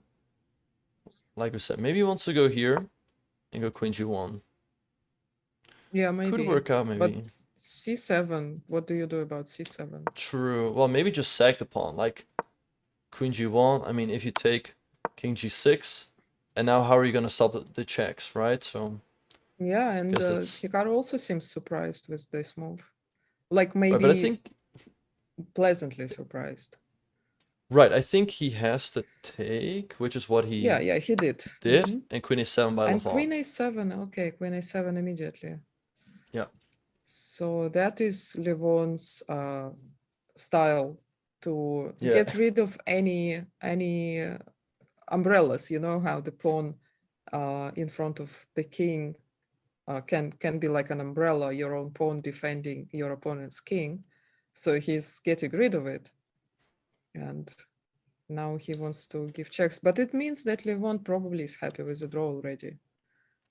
Yeah, no, I mean, I would think so. Once it feels like White's position is easier to play. The a-pawn is very dangerous, but now it feels like he should be getting enough counterplay with the queen. I don't quite see what Hikaru could do here to keep the game going. I mean, if we go queen d7, I guess black just goes to g6 and should be okay. I mean, a6 is an option, but I think we said black just goes to g1, right? And black should always get enough counterplay. I don't know. Yeah, I don't And see. no, you guys, playing king e1, like I did consider it, like to keep that pawn, but the bishop will come from h4 and check the king, and you will have to take that pawn, and it's probably gonna be worse. So you have Yeah. to take that pawn. It's too close to promotion. Indeed. So let's see what Hikaru is looking slightly confused, but I guess I guess it is all. I guess Levant should be fine, right? I mean, he always should have enough counterplay. So is there maybe a tricky? Does White have any tricky tries in the current position? Well, I would play a6 just to start with. Like to have the pawn on the 6th rank is always much better, especially when the position is so crazy and everything is like open. The kings are open. It's easy to make your opponent like nervous and more and blundering and like rushing if your pawn is so much advanced. So I think it's just practically a good decision to do. But it's also defends the pawn by a queen and frees up the knight to potentially like reroute to, for example, g5. Right. Or And I was just just defend wondering, the let's king. say black goes queen to g1. What if we go knight to d2 to guard the king a little bit? Right? Because here, I mean, if black gives a check, for example, we go king d1. If black gives You another just check. hide behind the knight on c2. Right, yeah, and I don't know, maybe black's okay, because a7 is still covered. Maybe you can play someone like b4. But I don't know, I feel like White's position is still practically easier to play. People are saying Levant offered a draw. I don't know, I didn't see a draw offer necessarily. So we'll see. I mean, let's say White takes here and then takes here. I don't know, it's very difficult to call. Like Levant still has, plenty of resources here, but it feels like White is maybe to be slightly preferred. Let's see what he. I think, like you said, a6 does seem to be the right move. Just pushing that pawn up the board. We could also take the b5 pawn, but then black is gonna go queen g1, and very tricky to figure out what's going on. Yeah, he did. He did offer a draw with the queen a7. Ah, wait. So how do we know? I just saw him saying, "I offer a draw." I Okay. just looked at the live feed. Yeah, but I don't think Hikaru should accept it just yet. And also, don't forget about c7 pawn. True. If you move the queen to like g1 and don't give checks, the white will take on c7 with a check, and it's like really scary. Right. Yeah. Well, he did not True. decline it yet, guys. Hikaru is absolutely allowed to spend the next 19 minutes considering and then deciding to accept or deny. And of course, the longer he thinks, the more likely to accept, unless he's calculating specific line and is very happy with it. True. Yeah. So let's see what he's gonna come up with, or if he is just gonna take it. I don't know, very difficult to call. I think Yeah, psychologically it's better to not to accept it yet if you more or less are sure that okay, he is reaching out to a piece. I think it's a6 because he he's was reaching reaching out to out a piece. I missed it. towards like a6 or queen. I don't think he's reaching out for a queen, so probably a pawn. Right, and you would also wonder, like, But why would Levant offer a draw, right? I mean, if he feels comfortable with the position, there's no reason to yeah, offer a draw. So the fact that he does offer a exactly. draw signals that there's something he doesn't like. So maybe he feels like, Mm-hmm. okay, maybe he feels like he should be making a draw here, but he's also not quite sure. So it's like, all right, let me just offer a draw so I don't have to worry about it, right? Yeah. Yeah, no, usually when a person offers a draw, they think they cannot win, and that is a good sign. Indeed, yeah. And generally, you should decline the draw offer in that case. So let's Yeah. see. Hikaru is currently thinking. So you said he was almost reaching for peace, right? Yeah, he was reaching towards the either queen or pawn. Yeah. So let's see what he is gonna come up with. He's not Um, sure, but he is quite sure that he is gonna make a move. He looks determined. yeah, he looks determined to play on. What if knight c5 when, guys? Now? I mean, it does look nice, it looks pretty, but I doubt it works. Although queen e6 check, queen e8, but you only force a draw here. That's the way to True. force a draw, and it would look a bit silly to do that after you were just offered a draw. If I would have to There guess, is, I think he's gonna go a6, queen g1, and knight d2. That feels sort of like the human way of playing on here. And I guess if black goes yeah, b4, I guess we always take on c7 and take on d6 and sort of argue that black is pinned and it's difficult for black to move, I think. But yeah, we'll just have to wait and is it see. possible he is thinking about queen g7 and queen e6? Okay, so let's see. If he gives a check, Levon will have to go here, I guess. He could, Mm-hmm. of course, make a draw at any moment with queen e8. Mm-hmm. Queen e6, right, but do we have a threat? Like, even if black goes here, right, in case of check, black just blocks, and I don't know. It Yeah, feels like we can't get more than a draw here. yeah, yeah. Yeah, I So, guess yeah. a6 is more principal move. At least you Yeah, improve the position. You are one step closer to promotion, while black probably cannot really improve the position here. But then I'm not true. sure why Hikaru is so uncertain about that move and did not make it immediately. Yeah, Okay, now he is nodding. Nodder's time. others. But yeah, I guess he is just gonna play the move a6. It seems like the most logical. Um, yeah, but with all that being said and done, you guys, we are going to be taking another break, probably the last break of today. But do not go anywhere, you guys. This game is heating up. It can still really go either way. Oh, a6 has been played by Hikaru. All right, so I guess Levant is going to go. Oh, and Queen G1 played right away. I'm Immediately, yeah. curious to see what he's going to do. 92 looks like the most logical move to me. Right, to shelter the king a little bit from the checks. So let's, I mean, I guess he's gonna go 92, right? I don't really see another move that makes sense.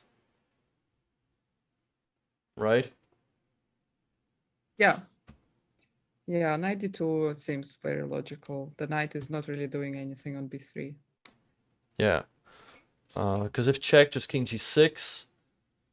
Um, and taking on c7 also an option, but the king also goes to g6. This knight is also always hanging. And the knight on d2 always nicely. Yeah, it's better to have it closer to the king for defense or for both, but they are defending each other. Plus, after knight f3, he will be like threatening with some checks on g5, which is also gonna put some pressure on Levon. Right. So let's see what... I mean, I expect him to go knight d2. It looks like the most logical move. Yeah, taking on c7 is probably too early because the queen will give a check on g2 and take d5 possibly. No, something was captured. He took on Was c7, so something? now Levon has Yeah. to play king g6, I think. And then Hikaru has some options. Like maybe... I guess if we take on d6, I feel like we lose a knight in some variations, right? So maybe knight d2 in the current position. I Not would have necessarily. preferred... I think our king will be able to defend the knight. We can even return to c6. Right, so...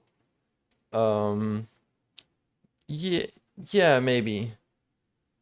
But, I don't know, I would have preferred to see knight d2 right away, but I guess either way, it should be a draw, right? Black should have plenty of resources here against the pawn. So let's see what Hikaru is gonna do here.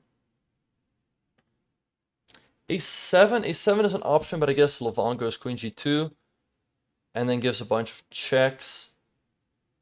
I don't know, it could also be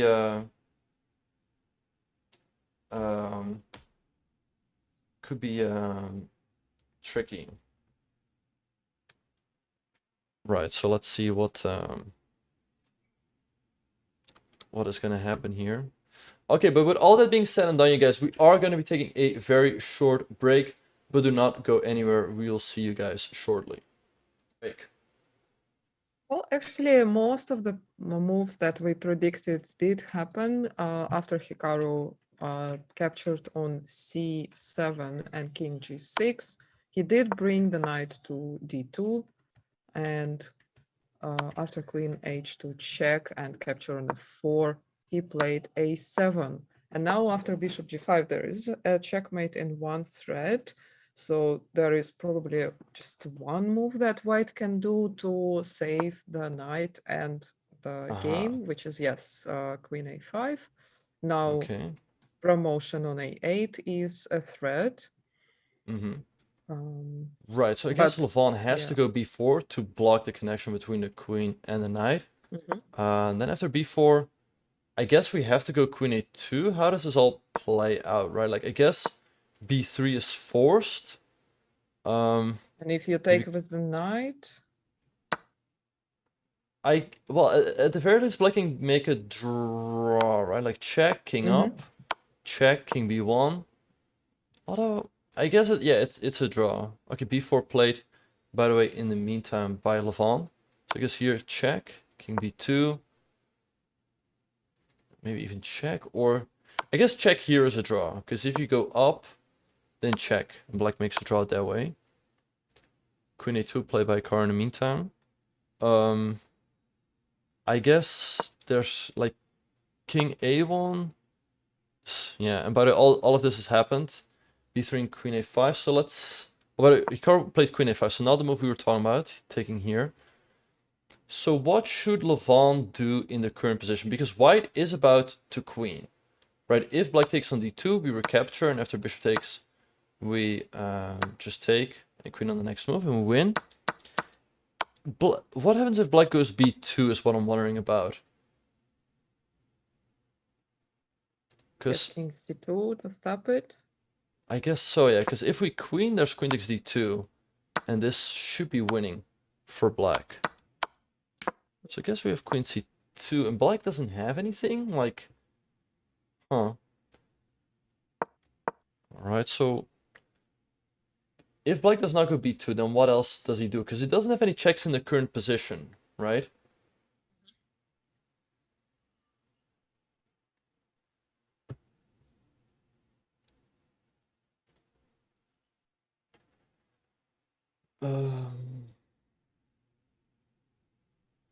I don't know, looks tough. Yeah, I think it's tougher to play for black. Yeah, all these tactical chances are the only option for Levon. Oh wait, Levon has moved. He's played queen e3. Okay, so Queen what happens E3. if we queen? I guess he wants to give a check. Queen G1. And if you go here, I guess check. Yeah, What and about king it's Queen f2? E3. F2. No, wait. Although, if you go here, it should still guess queen h2 and it's a draw, right? There's just nothing we can do. Yeah, because if here, queen g3. Yeah, just queen e3. Yeah, no, I think it's just all gonna end in a draw. I don't see how. And also, I think Hikaru has to make the draw with a8 queen, otherwise you really risk losing. And a draw is still always much better than a loss. So I think he just has the queen, and it's gonna be a draw. There's really no other move at this point. I mean, you just there's just no other move, because what do you even do, right? Yeah. Yeah, chess is a difficult game. I think it's just gonna be a draw after a8 and then a perpetual. And that's what Hikaru also said. Chess is a difficult game, but it's just chess. Yeah, but what I'm thinking is, okay, Hikaru did not win with white, but at the same time, he finishes the game with Levon having to claim a draw. First he offered, was declined, then he has to fight for the draw. And like, yeah, by the body language of Levon, you can see that he is fairly confident that it's a draw, that he is out of any danger. And Hikaru also like looks a little annoyed with the fact that he cannot find the winning chances anymore. But still, he was pushing at the end, and it was Levon who had to defend and find the only way to make a draw. So psychologically, he goes home as like not a winner, but like he had control over the situation. And I think that will help him to go into tomorrow's game in a good mood, while Levon also might be disappointed. And Hikaru has queened, and queen g1, queen e3 is all on the board. Yeah, king of one, you can play this move with white, but black has a draw anyway. So you had queen check here, queen e3. So king d1 is just a repetition, black gives a check. If you go to f1, then, I mean, black can take here, there's also queen d3. It all should be a draw, I guess, but I guess this is the most straightforward. King e2 is just a repetition. Do not go here, because you allow checkmate on one. Let's put them on the main cam, and we see them here repeating the moves. Hikaru is hesitating for a second where he should go with the... Probably he went back matter. to... Went back to d1, yeah. So I guess we'll just see a draw shortly. Yeah, they're just going to repeat, and it's just going to be a draw. I don't think... Yeah, Hikaru probably realizes that there's nothing better he can do. Levon is already looking at the score sheet. King d1, and I think... Is queen g1 already a threefold? I don't think so, but queen e3 will be. So yeah, after a very tough and long fight, this game is gonna end in a draw, it looks like. And yeah, a draw is agreed. Is there amongst the players. So yeah, very, very tough game. Could have really gone either way, because in the beginning it looked tough for Hikaru. He was down a pawn, but then towards the time control, it seems like he did have some chances, but maybe the fact that he was a bit down on the clock made it difficult.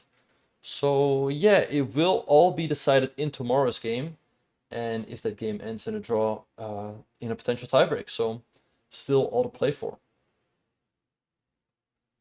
Yeah, really looking forward to tomorrow's game, and we possibly will have Hikaru joining us after the interviews. They are discussing the game, but unfortunately we cannot hear or see like what exactly, like they are both looking at the ceiling or at the wall, which is of course so normal for this level to discuss it without moving any pieces. But hopefully there will be some questions also to Levon on air, which we can follow. Right. Okay. So let's see. They're discussing something, but it's difficult to figure out what exactly. Yeah, I think it's just impossible to figure out if we can't quite hear what they're saying. But yeah, I think they will be interviewed shortly by World Chess, first by the one interview and then probably by Dina. And then maybe we will have Hikaru for an interview. We'll have to see, of course. He must be pretty tired after today's game. This game lasted for 4.5 hours. So we'll see. So yeah. Yeah, when they sit and discuss the moves like that, it almost looks like they're discussing which bar to go to. Like, oh, this bar, you know, there's that bar behind the corner, around the corner. Maybe we can go there. Ah, no, there is like this good place over there. Maybe we can just go there. And yeah, they offer some good drinks. Like it's exactly like the same. Like you would not ever guess that they're discussing chess unless you had the board in front of them. Right. Yeah.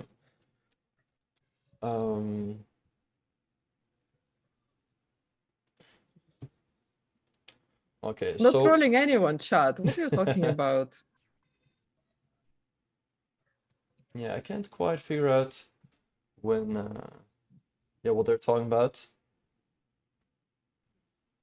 So yeah, we'll just have to wait and see.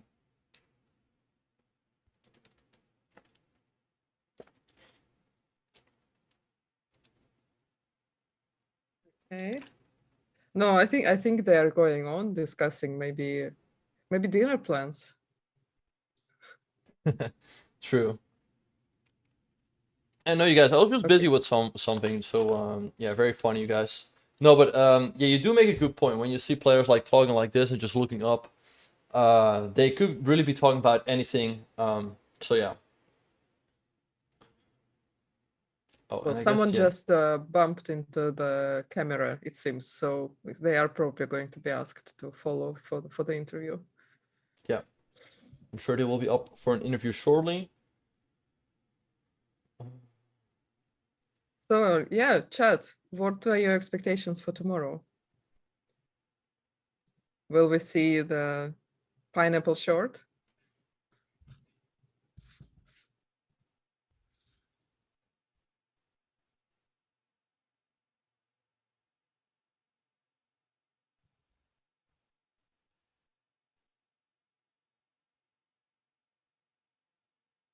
All right, and we have a tweet by Emil Satovsky.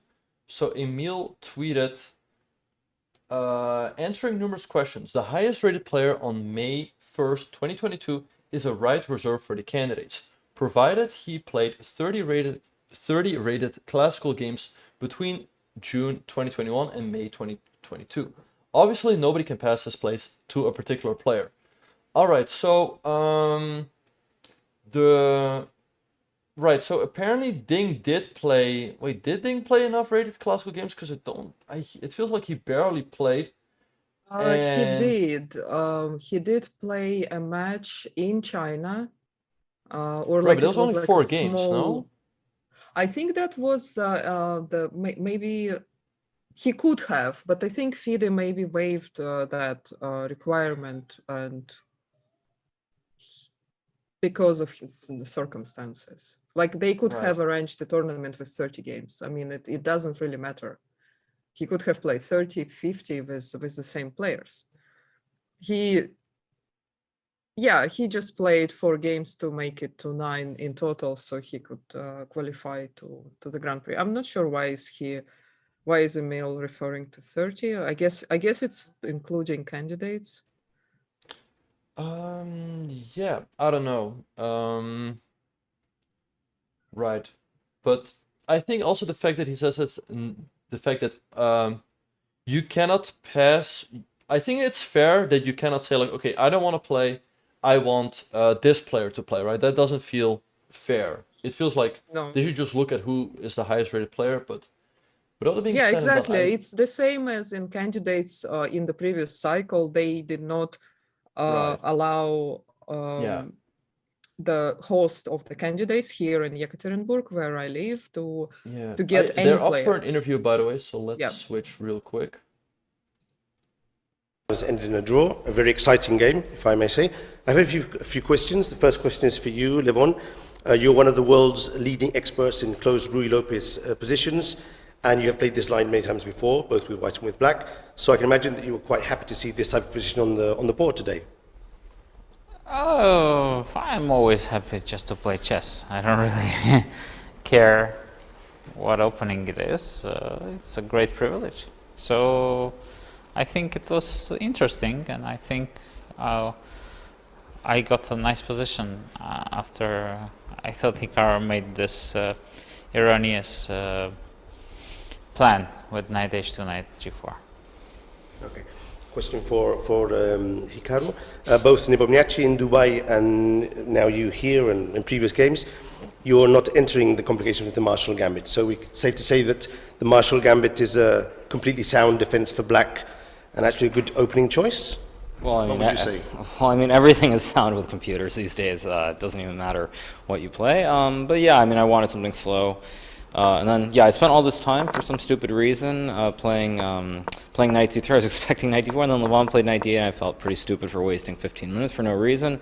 Yeah, I mean, I tried to be creative with knight h2, and I mean, I think Levon was better, but somewhere in this late middle game it got very complicated, where I'm down a pawn, but I have this outside pawn on a5, and then this pawn on b4 potentially, and it gets very, very tricky because the pawns on the side are more important than the pawns in the center. So it's an interesting game. Okay, we'll get to there afterwards, but I have another question for you. It seemed that there was a critical moment just before you captured on f8. The online commentator Miroshchenko was suggesting that maybe you had missed rook d1 instead of taking on f8, but you took some minutes to capture on f8, and maybe you'd thought of playing rook d1, attacking the knight, and missed the idea with e4 and h5. Is this possible, or are you just double-checking your analysis there? Well, I mean, the thing is, I was already confused because I thought Levon was much better. I thought this g6 move was kind of inaccurate somehow. Because, I mean, okay, in the game, I mean, there was a critical moment when Levon played queen a8, where if he goes queen b8, I mean, that's what, I mean, it depends whether that's actually better for black or not. I mean, the whole evaluation hinges on that, like, one position there. So, yeah, I mean, I was kind of a little bit confused by what was happening in the game more than anything. Because I actually thought that when I got queen c4, rook b1, I should be completely fine. Okay. And so I thought, I mean, I was quite optimistic already by that point. So that was the biggest reason. Okay. And going back to Levon, with hindsight, Hikaru mentions queen b8. With hindsight, would you have played in a different manner, or did you see any other variations that you could have tried instead of the game line? Yeah, I think I was too optimistic. I thought that I can play slowly and you know, improve my position, but then I forgot that anytime I take on b4 and he threatens to play knight d4 and make a draw in the queen endgame, so I cannot really play slow. You know, I was thinking I'll just bring my king, play queen b7, but then knight d4 comes and white neutralizes immediately. So at any point of the game, were you thinking, maybe I should change gears and try and play for the draw, or were you sensing that in your commentaries after the game? You actually mentioned that you didn't think. Yeah, I think at some point I was already thinking, okay, I'm up on time, and I should maybe, you know, complicate the matters, but at the same time, it's type of a position that if you take too many risky decisions, you will pay. Because if the bishop doesn't come out, then you're in trouble. And I think Hikaru played some very unpleasant ideas for me with this king f1 and b5. At that moment, of course, I needed to get myself together, because one more inaccurate move and the game will be gone, because white will just promote. Well, that brings me to my last question for Hikaru. Around move 40, when you reached the time and control, did you actually sense that there might be some winning opportunities for you in today's game? Well, I mean, only white can win. I mean, it's always pleasant when you get a situation where if your opponent finds the best moves, it's a draw, or you win the game. So, I mean, I thought it was very close, but this E2 and Queen A7 idea by Levon was amazing. I mean, I think it's the only way to save the game. Yeah, so I mean, Again. What about my draw for immediately? Was there a draw for? No, I did it, you know, just to show that They I didn't even played the notice best they had to moves. draw. No, but the funny thing is actually, initially when I went into this, I only saw a different line with this King D1, Queen H1, Queen D5. I missed it after this Queen A5, B4, Queen A2. There's this whole B3 thing. Yeah. So I actually was only calculating Queen G2, King D1, Queen H1, King C2, Queen D5, and I mean it still goes on there. But yeah, I mean, okay, Levon found the computer moves, I think. Well, at least it was a very interesting game. Many interesting nuances during the game, and good luck both of you for tomorrow's game. Thank you very much. So I guess there will be a Okay, that indeed was a very, probably very will be interesting something game. else. Some more So interviews. maybe they'll have an interview with Dina as well. We'll just have to wait and see. Otherwise, we'll just have to wait for Yeah, Hikaru I'm to join us. surprised that there at the venue, nobody noticed that Levon offered to draw. Yeah. But yeah, I really like how. Oh, and we have an Hikaru interview does- with Dina. Okay. There was something particular in this rest day compared to others. Not really. I mean, maybe if I was in LA, things would be different, but I'm here in Berlin, so you know, I just in my room studying chess, and I streamed a little bit, so that's all I did. Wasn't particularly special. Have you ever had a Dina together with your opponent right after having beat him, or on vice versa, having lost to your opponent? Do you mean like just with the opponent, or as part of a Yeah, group? With the opponent that. Okay, with the opponent, I don't think so. But actually, in St. Louis, when Fabiano had this crazy tournament where he started, I think 7 out of 7, there were like group dinners every night. So everybody who lost him basically ended up at dinner with him. I think almost every night. So I don't know. Maybe that just adds some mystique when you end up having to eat with the person who's winning every game. But in general, no, not really. I mean, not in a situation like this. Maybe at the end of the tournament also it happens because there's like some kind of closing dinner, closing ceremony, but generally, no, it doesn't happen. Have you ever had an inappropriate reaction after having lost a game? Okay, well, I mean, everybody keeps it together at the board, and then away from the board, I mean, everybody does their own thing. So, I mean, everyone's had their reactions. Have you ever had a valuable piece of advice from your live stream chat that helped you in life or in chess? I don't think anything specific, no, but I mean, if anything, I would say having all those people watching provides a lot of motivation, so that, if anything, it helps. And I think today, especially, also, I mean, I just kind of tried to play chess, and when you play chess, you know, sometimes good things happen. All right, and my final question. What was so special about this Grand Prix compared to, let's say, World Cup in Sochi or Grand Prix in Riga that made you take this decision to participate in the long time control tournaments, classical? Well, I mean, first of all, there's obviously this thing called COVID that was much more prevalent if you go back maybe 6 or 9 months. I mean, that's the main thing I would say. You know, but also I feel that in an event like this, it's pretty short for the most part. You play a couple of games. If it doesn't go well, you go home. So I just felt like playing something, and it turned out that, you know, there was an opportunity, and I mean, at least having gotten COVID in Poland is not really much of a concern as far as I go. So yeah. All right, then do have a good rest and enjoy your tomorrow's game. Thank you. Alright, so Okay. that was the interview. What can we say, Dina. Jesse? So yeah, let's hope Hikaru will be joining us shortly for an interview. Not for a dinner. So what? Not for a dinner. Ah, right. Yeah, I mean, I guess he will join us shortly for an interview, and of course after that, I mean, he has to get dinner, prepare for the next game. I mean, it's really a grind, you guys. Don't underestimate it. You know, it really isn't a whole lot of time in between the games and whatnot. What are you guys talking about? Like, I'm not sure. Chat is having fun there. wait, what? Not joining? Love you, Dina. chat. Wait, what are you? I mean, Dina did not ask him out for dinner, right? Or did I miss anything? Well, I guess we will see later on Twitter.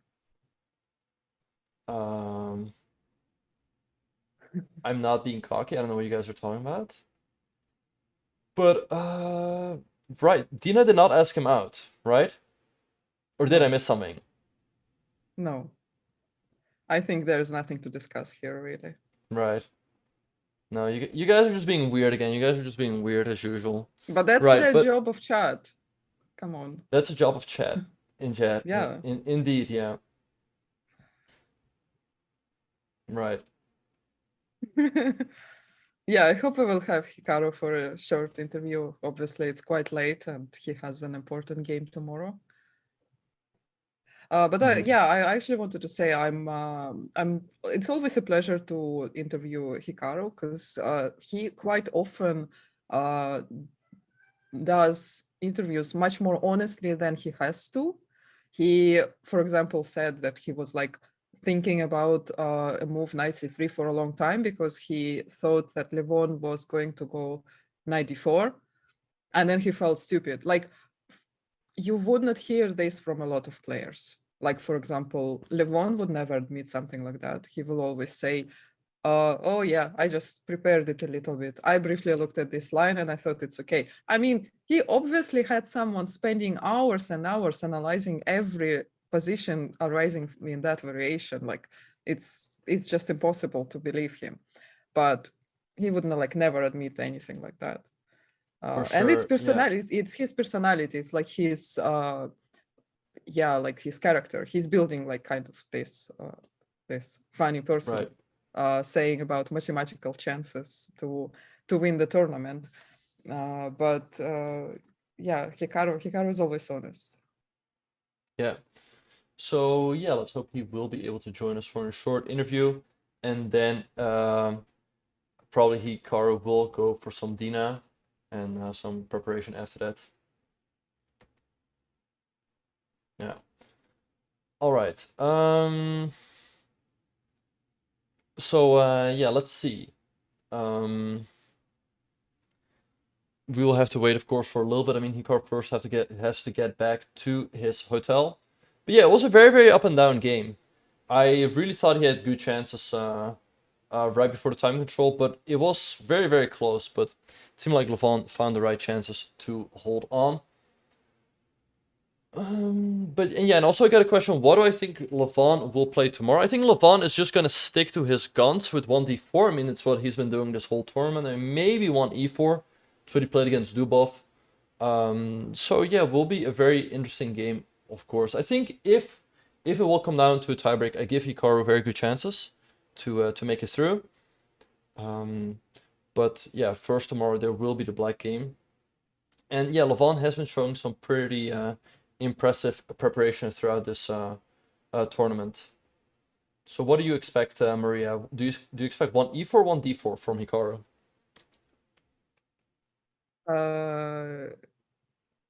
I'm not sure if he can do d4 or e4 tomorrow.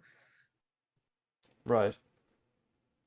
But if you have to I take mean, a guess, he's like playing e4, with d4. black, right? Hikaru's playing with black, yeah. Yeah. You mean that Levon will play? I think Levon is playing a lot of d4 lately, right? Right, yeah, he's traditionally always been more of a 1d4 player, but lately he's also been playing e4. But of course, d4 still feels more likely. Hikaru will probably join us, but of course we cannot be sure. He must be quite tired after today's game. Maybe Hikaru would go for King's Indian. Okay, I don't know what you I guys don't are know. talking about. I don't know what you guys are talking about. Like, what do you mean I got Papega? Like, what are you guys laughing at?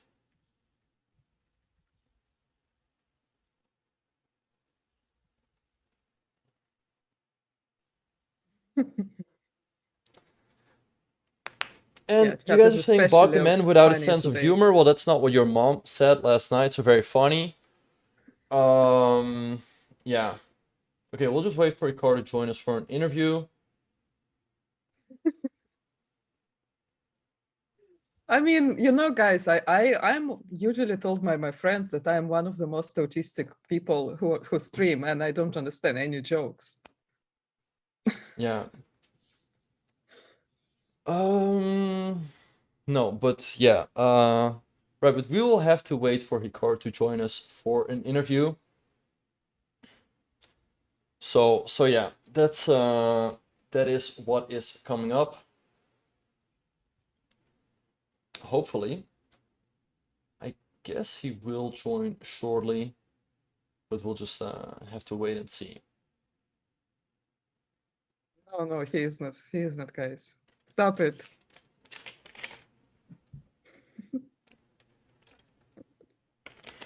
Stop it, chat.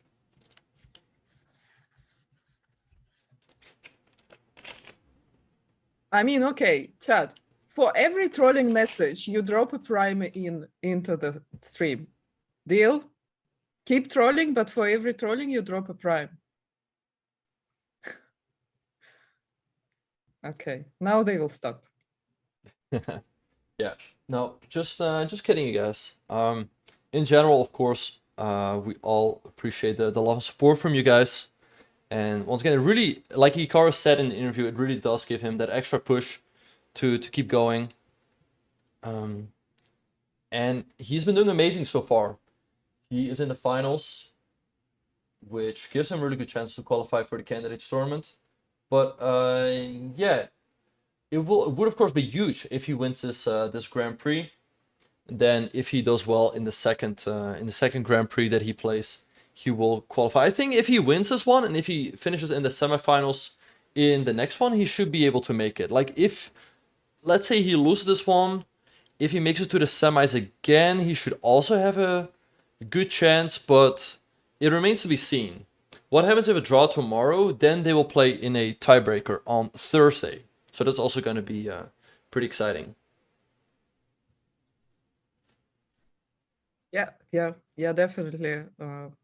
We'll see how it goes tomorrow, and it would be great to see tiebreak. Obviously, Hikaru probably is the favorite on a tiebreak, right? I think one so, of the yeah. If it best. comes down to a tiebreak, I mean, I'm pretty sure he's higher rated in both Rapid and Blitz chess. But with all that being said and done, you guys, Hikaru is here.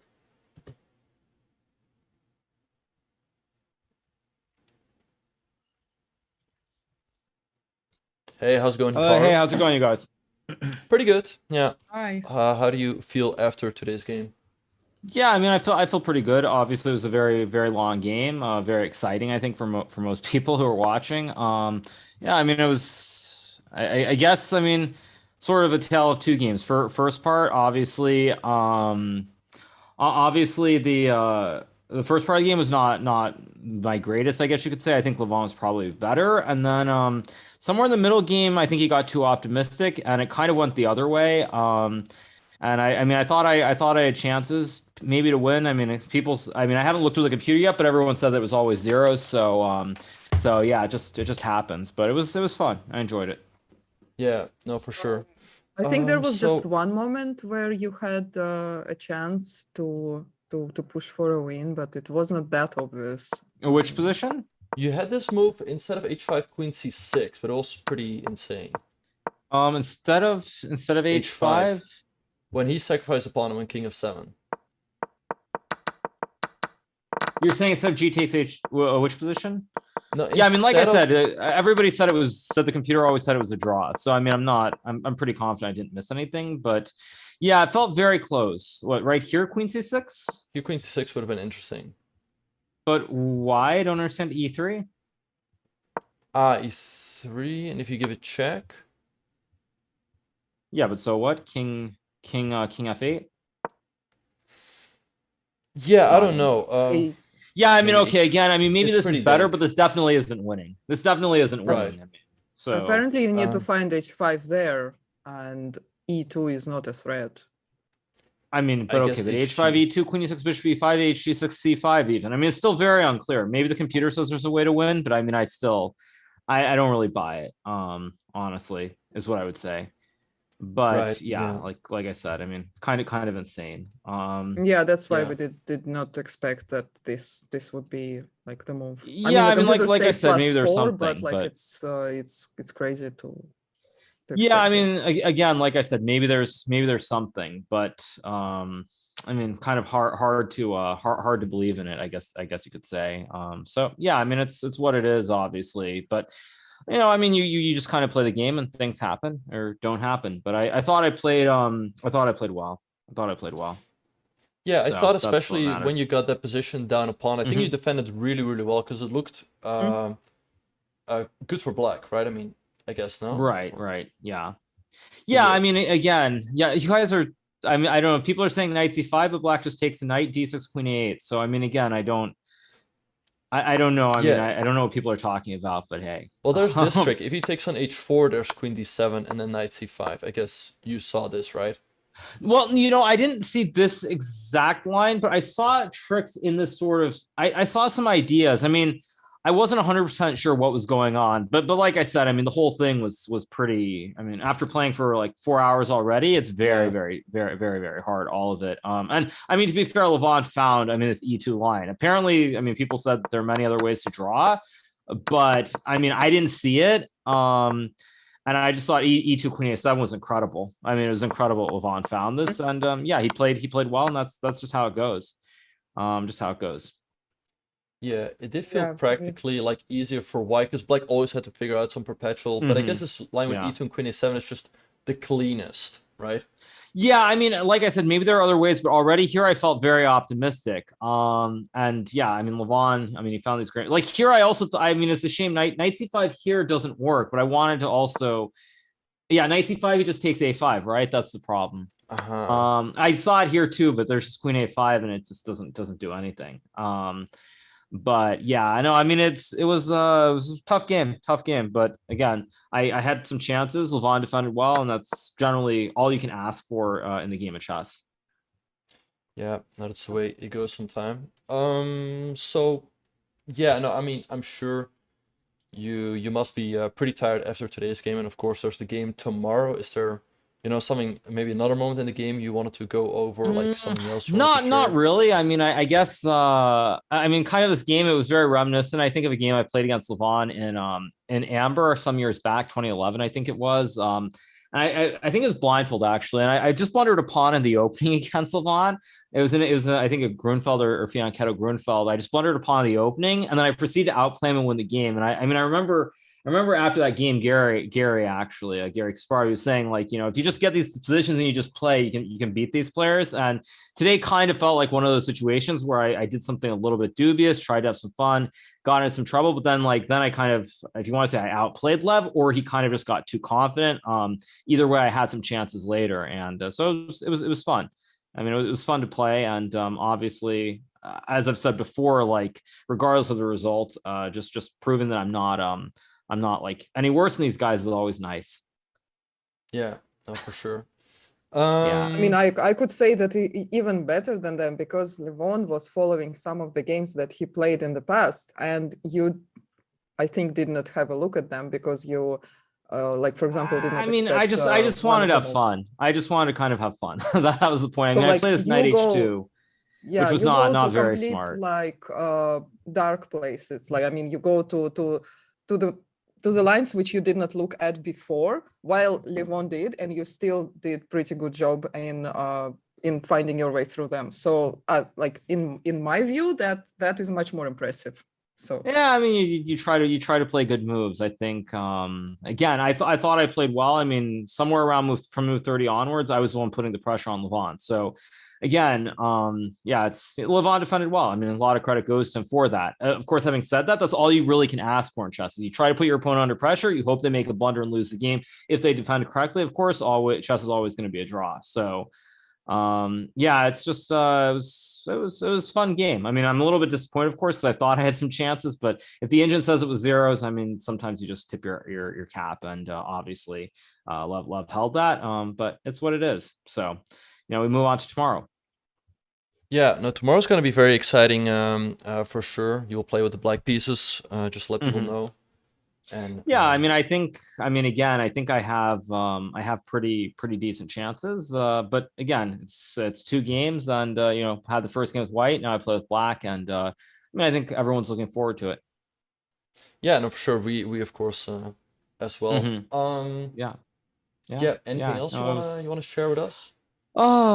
Not really. It was just a long game.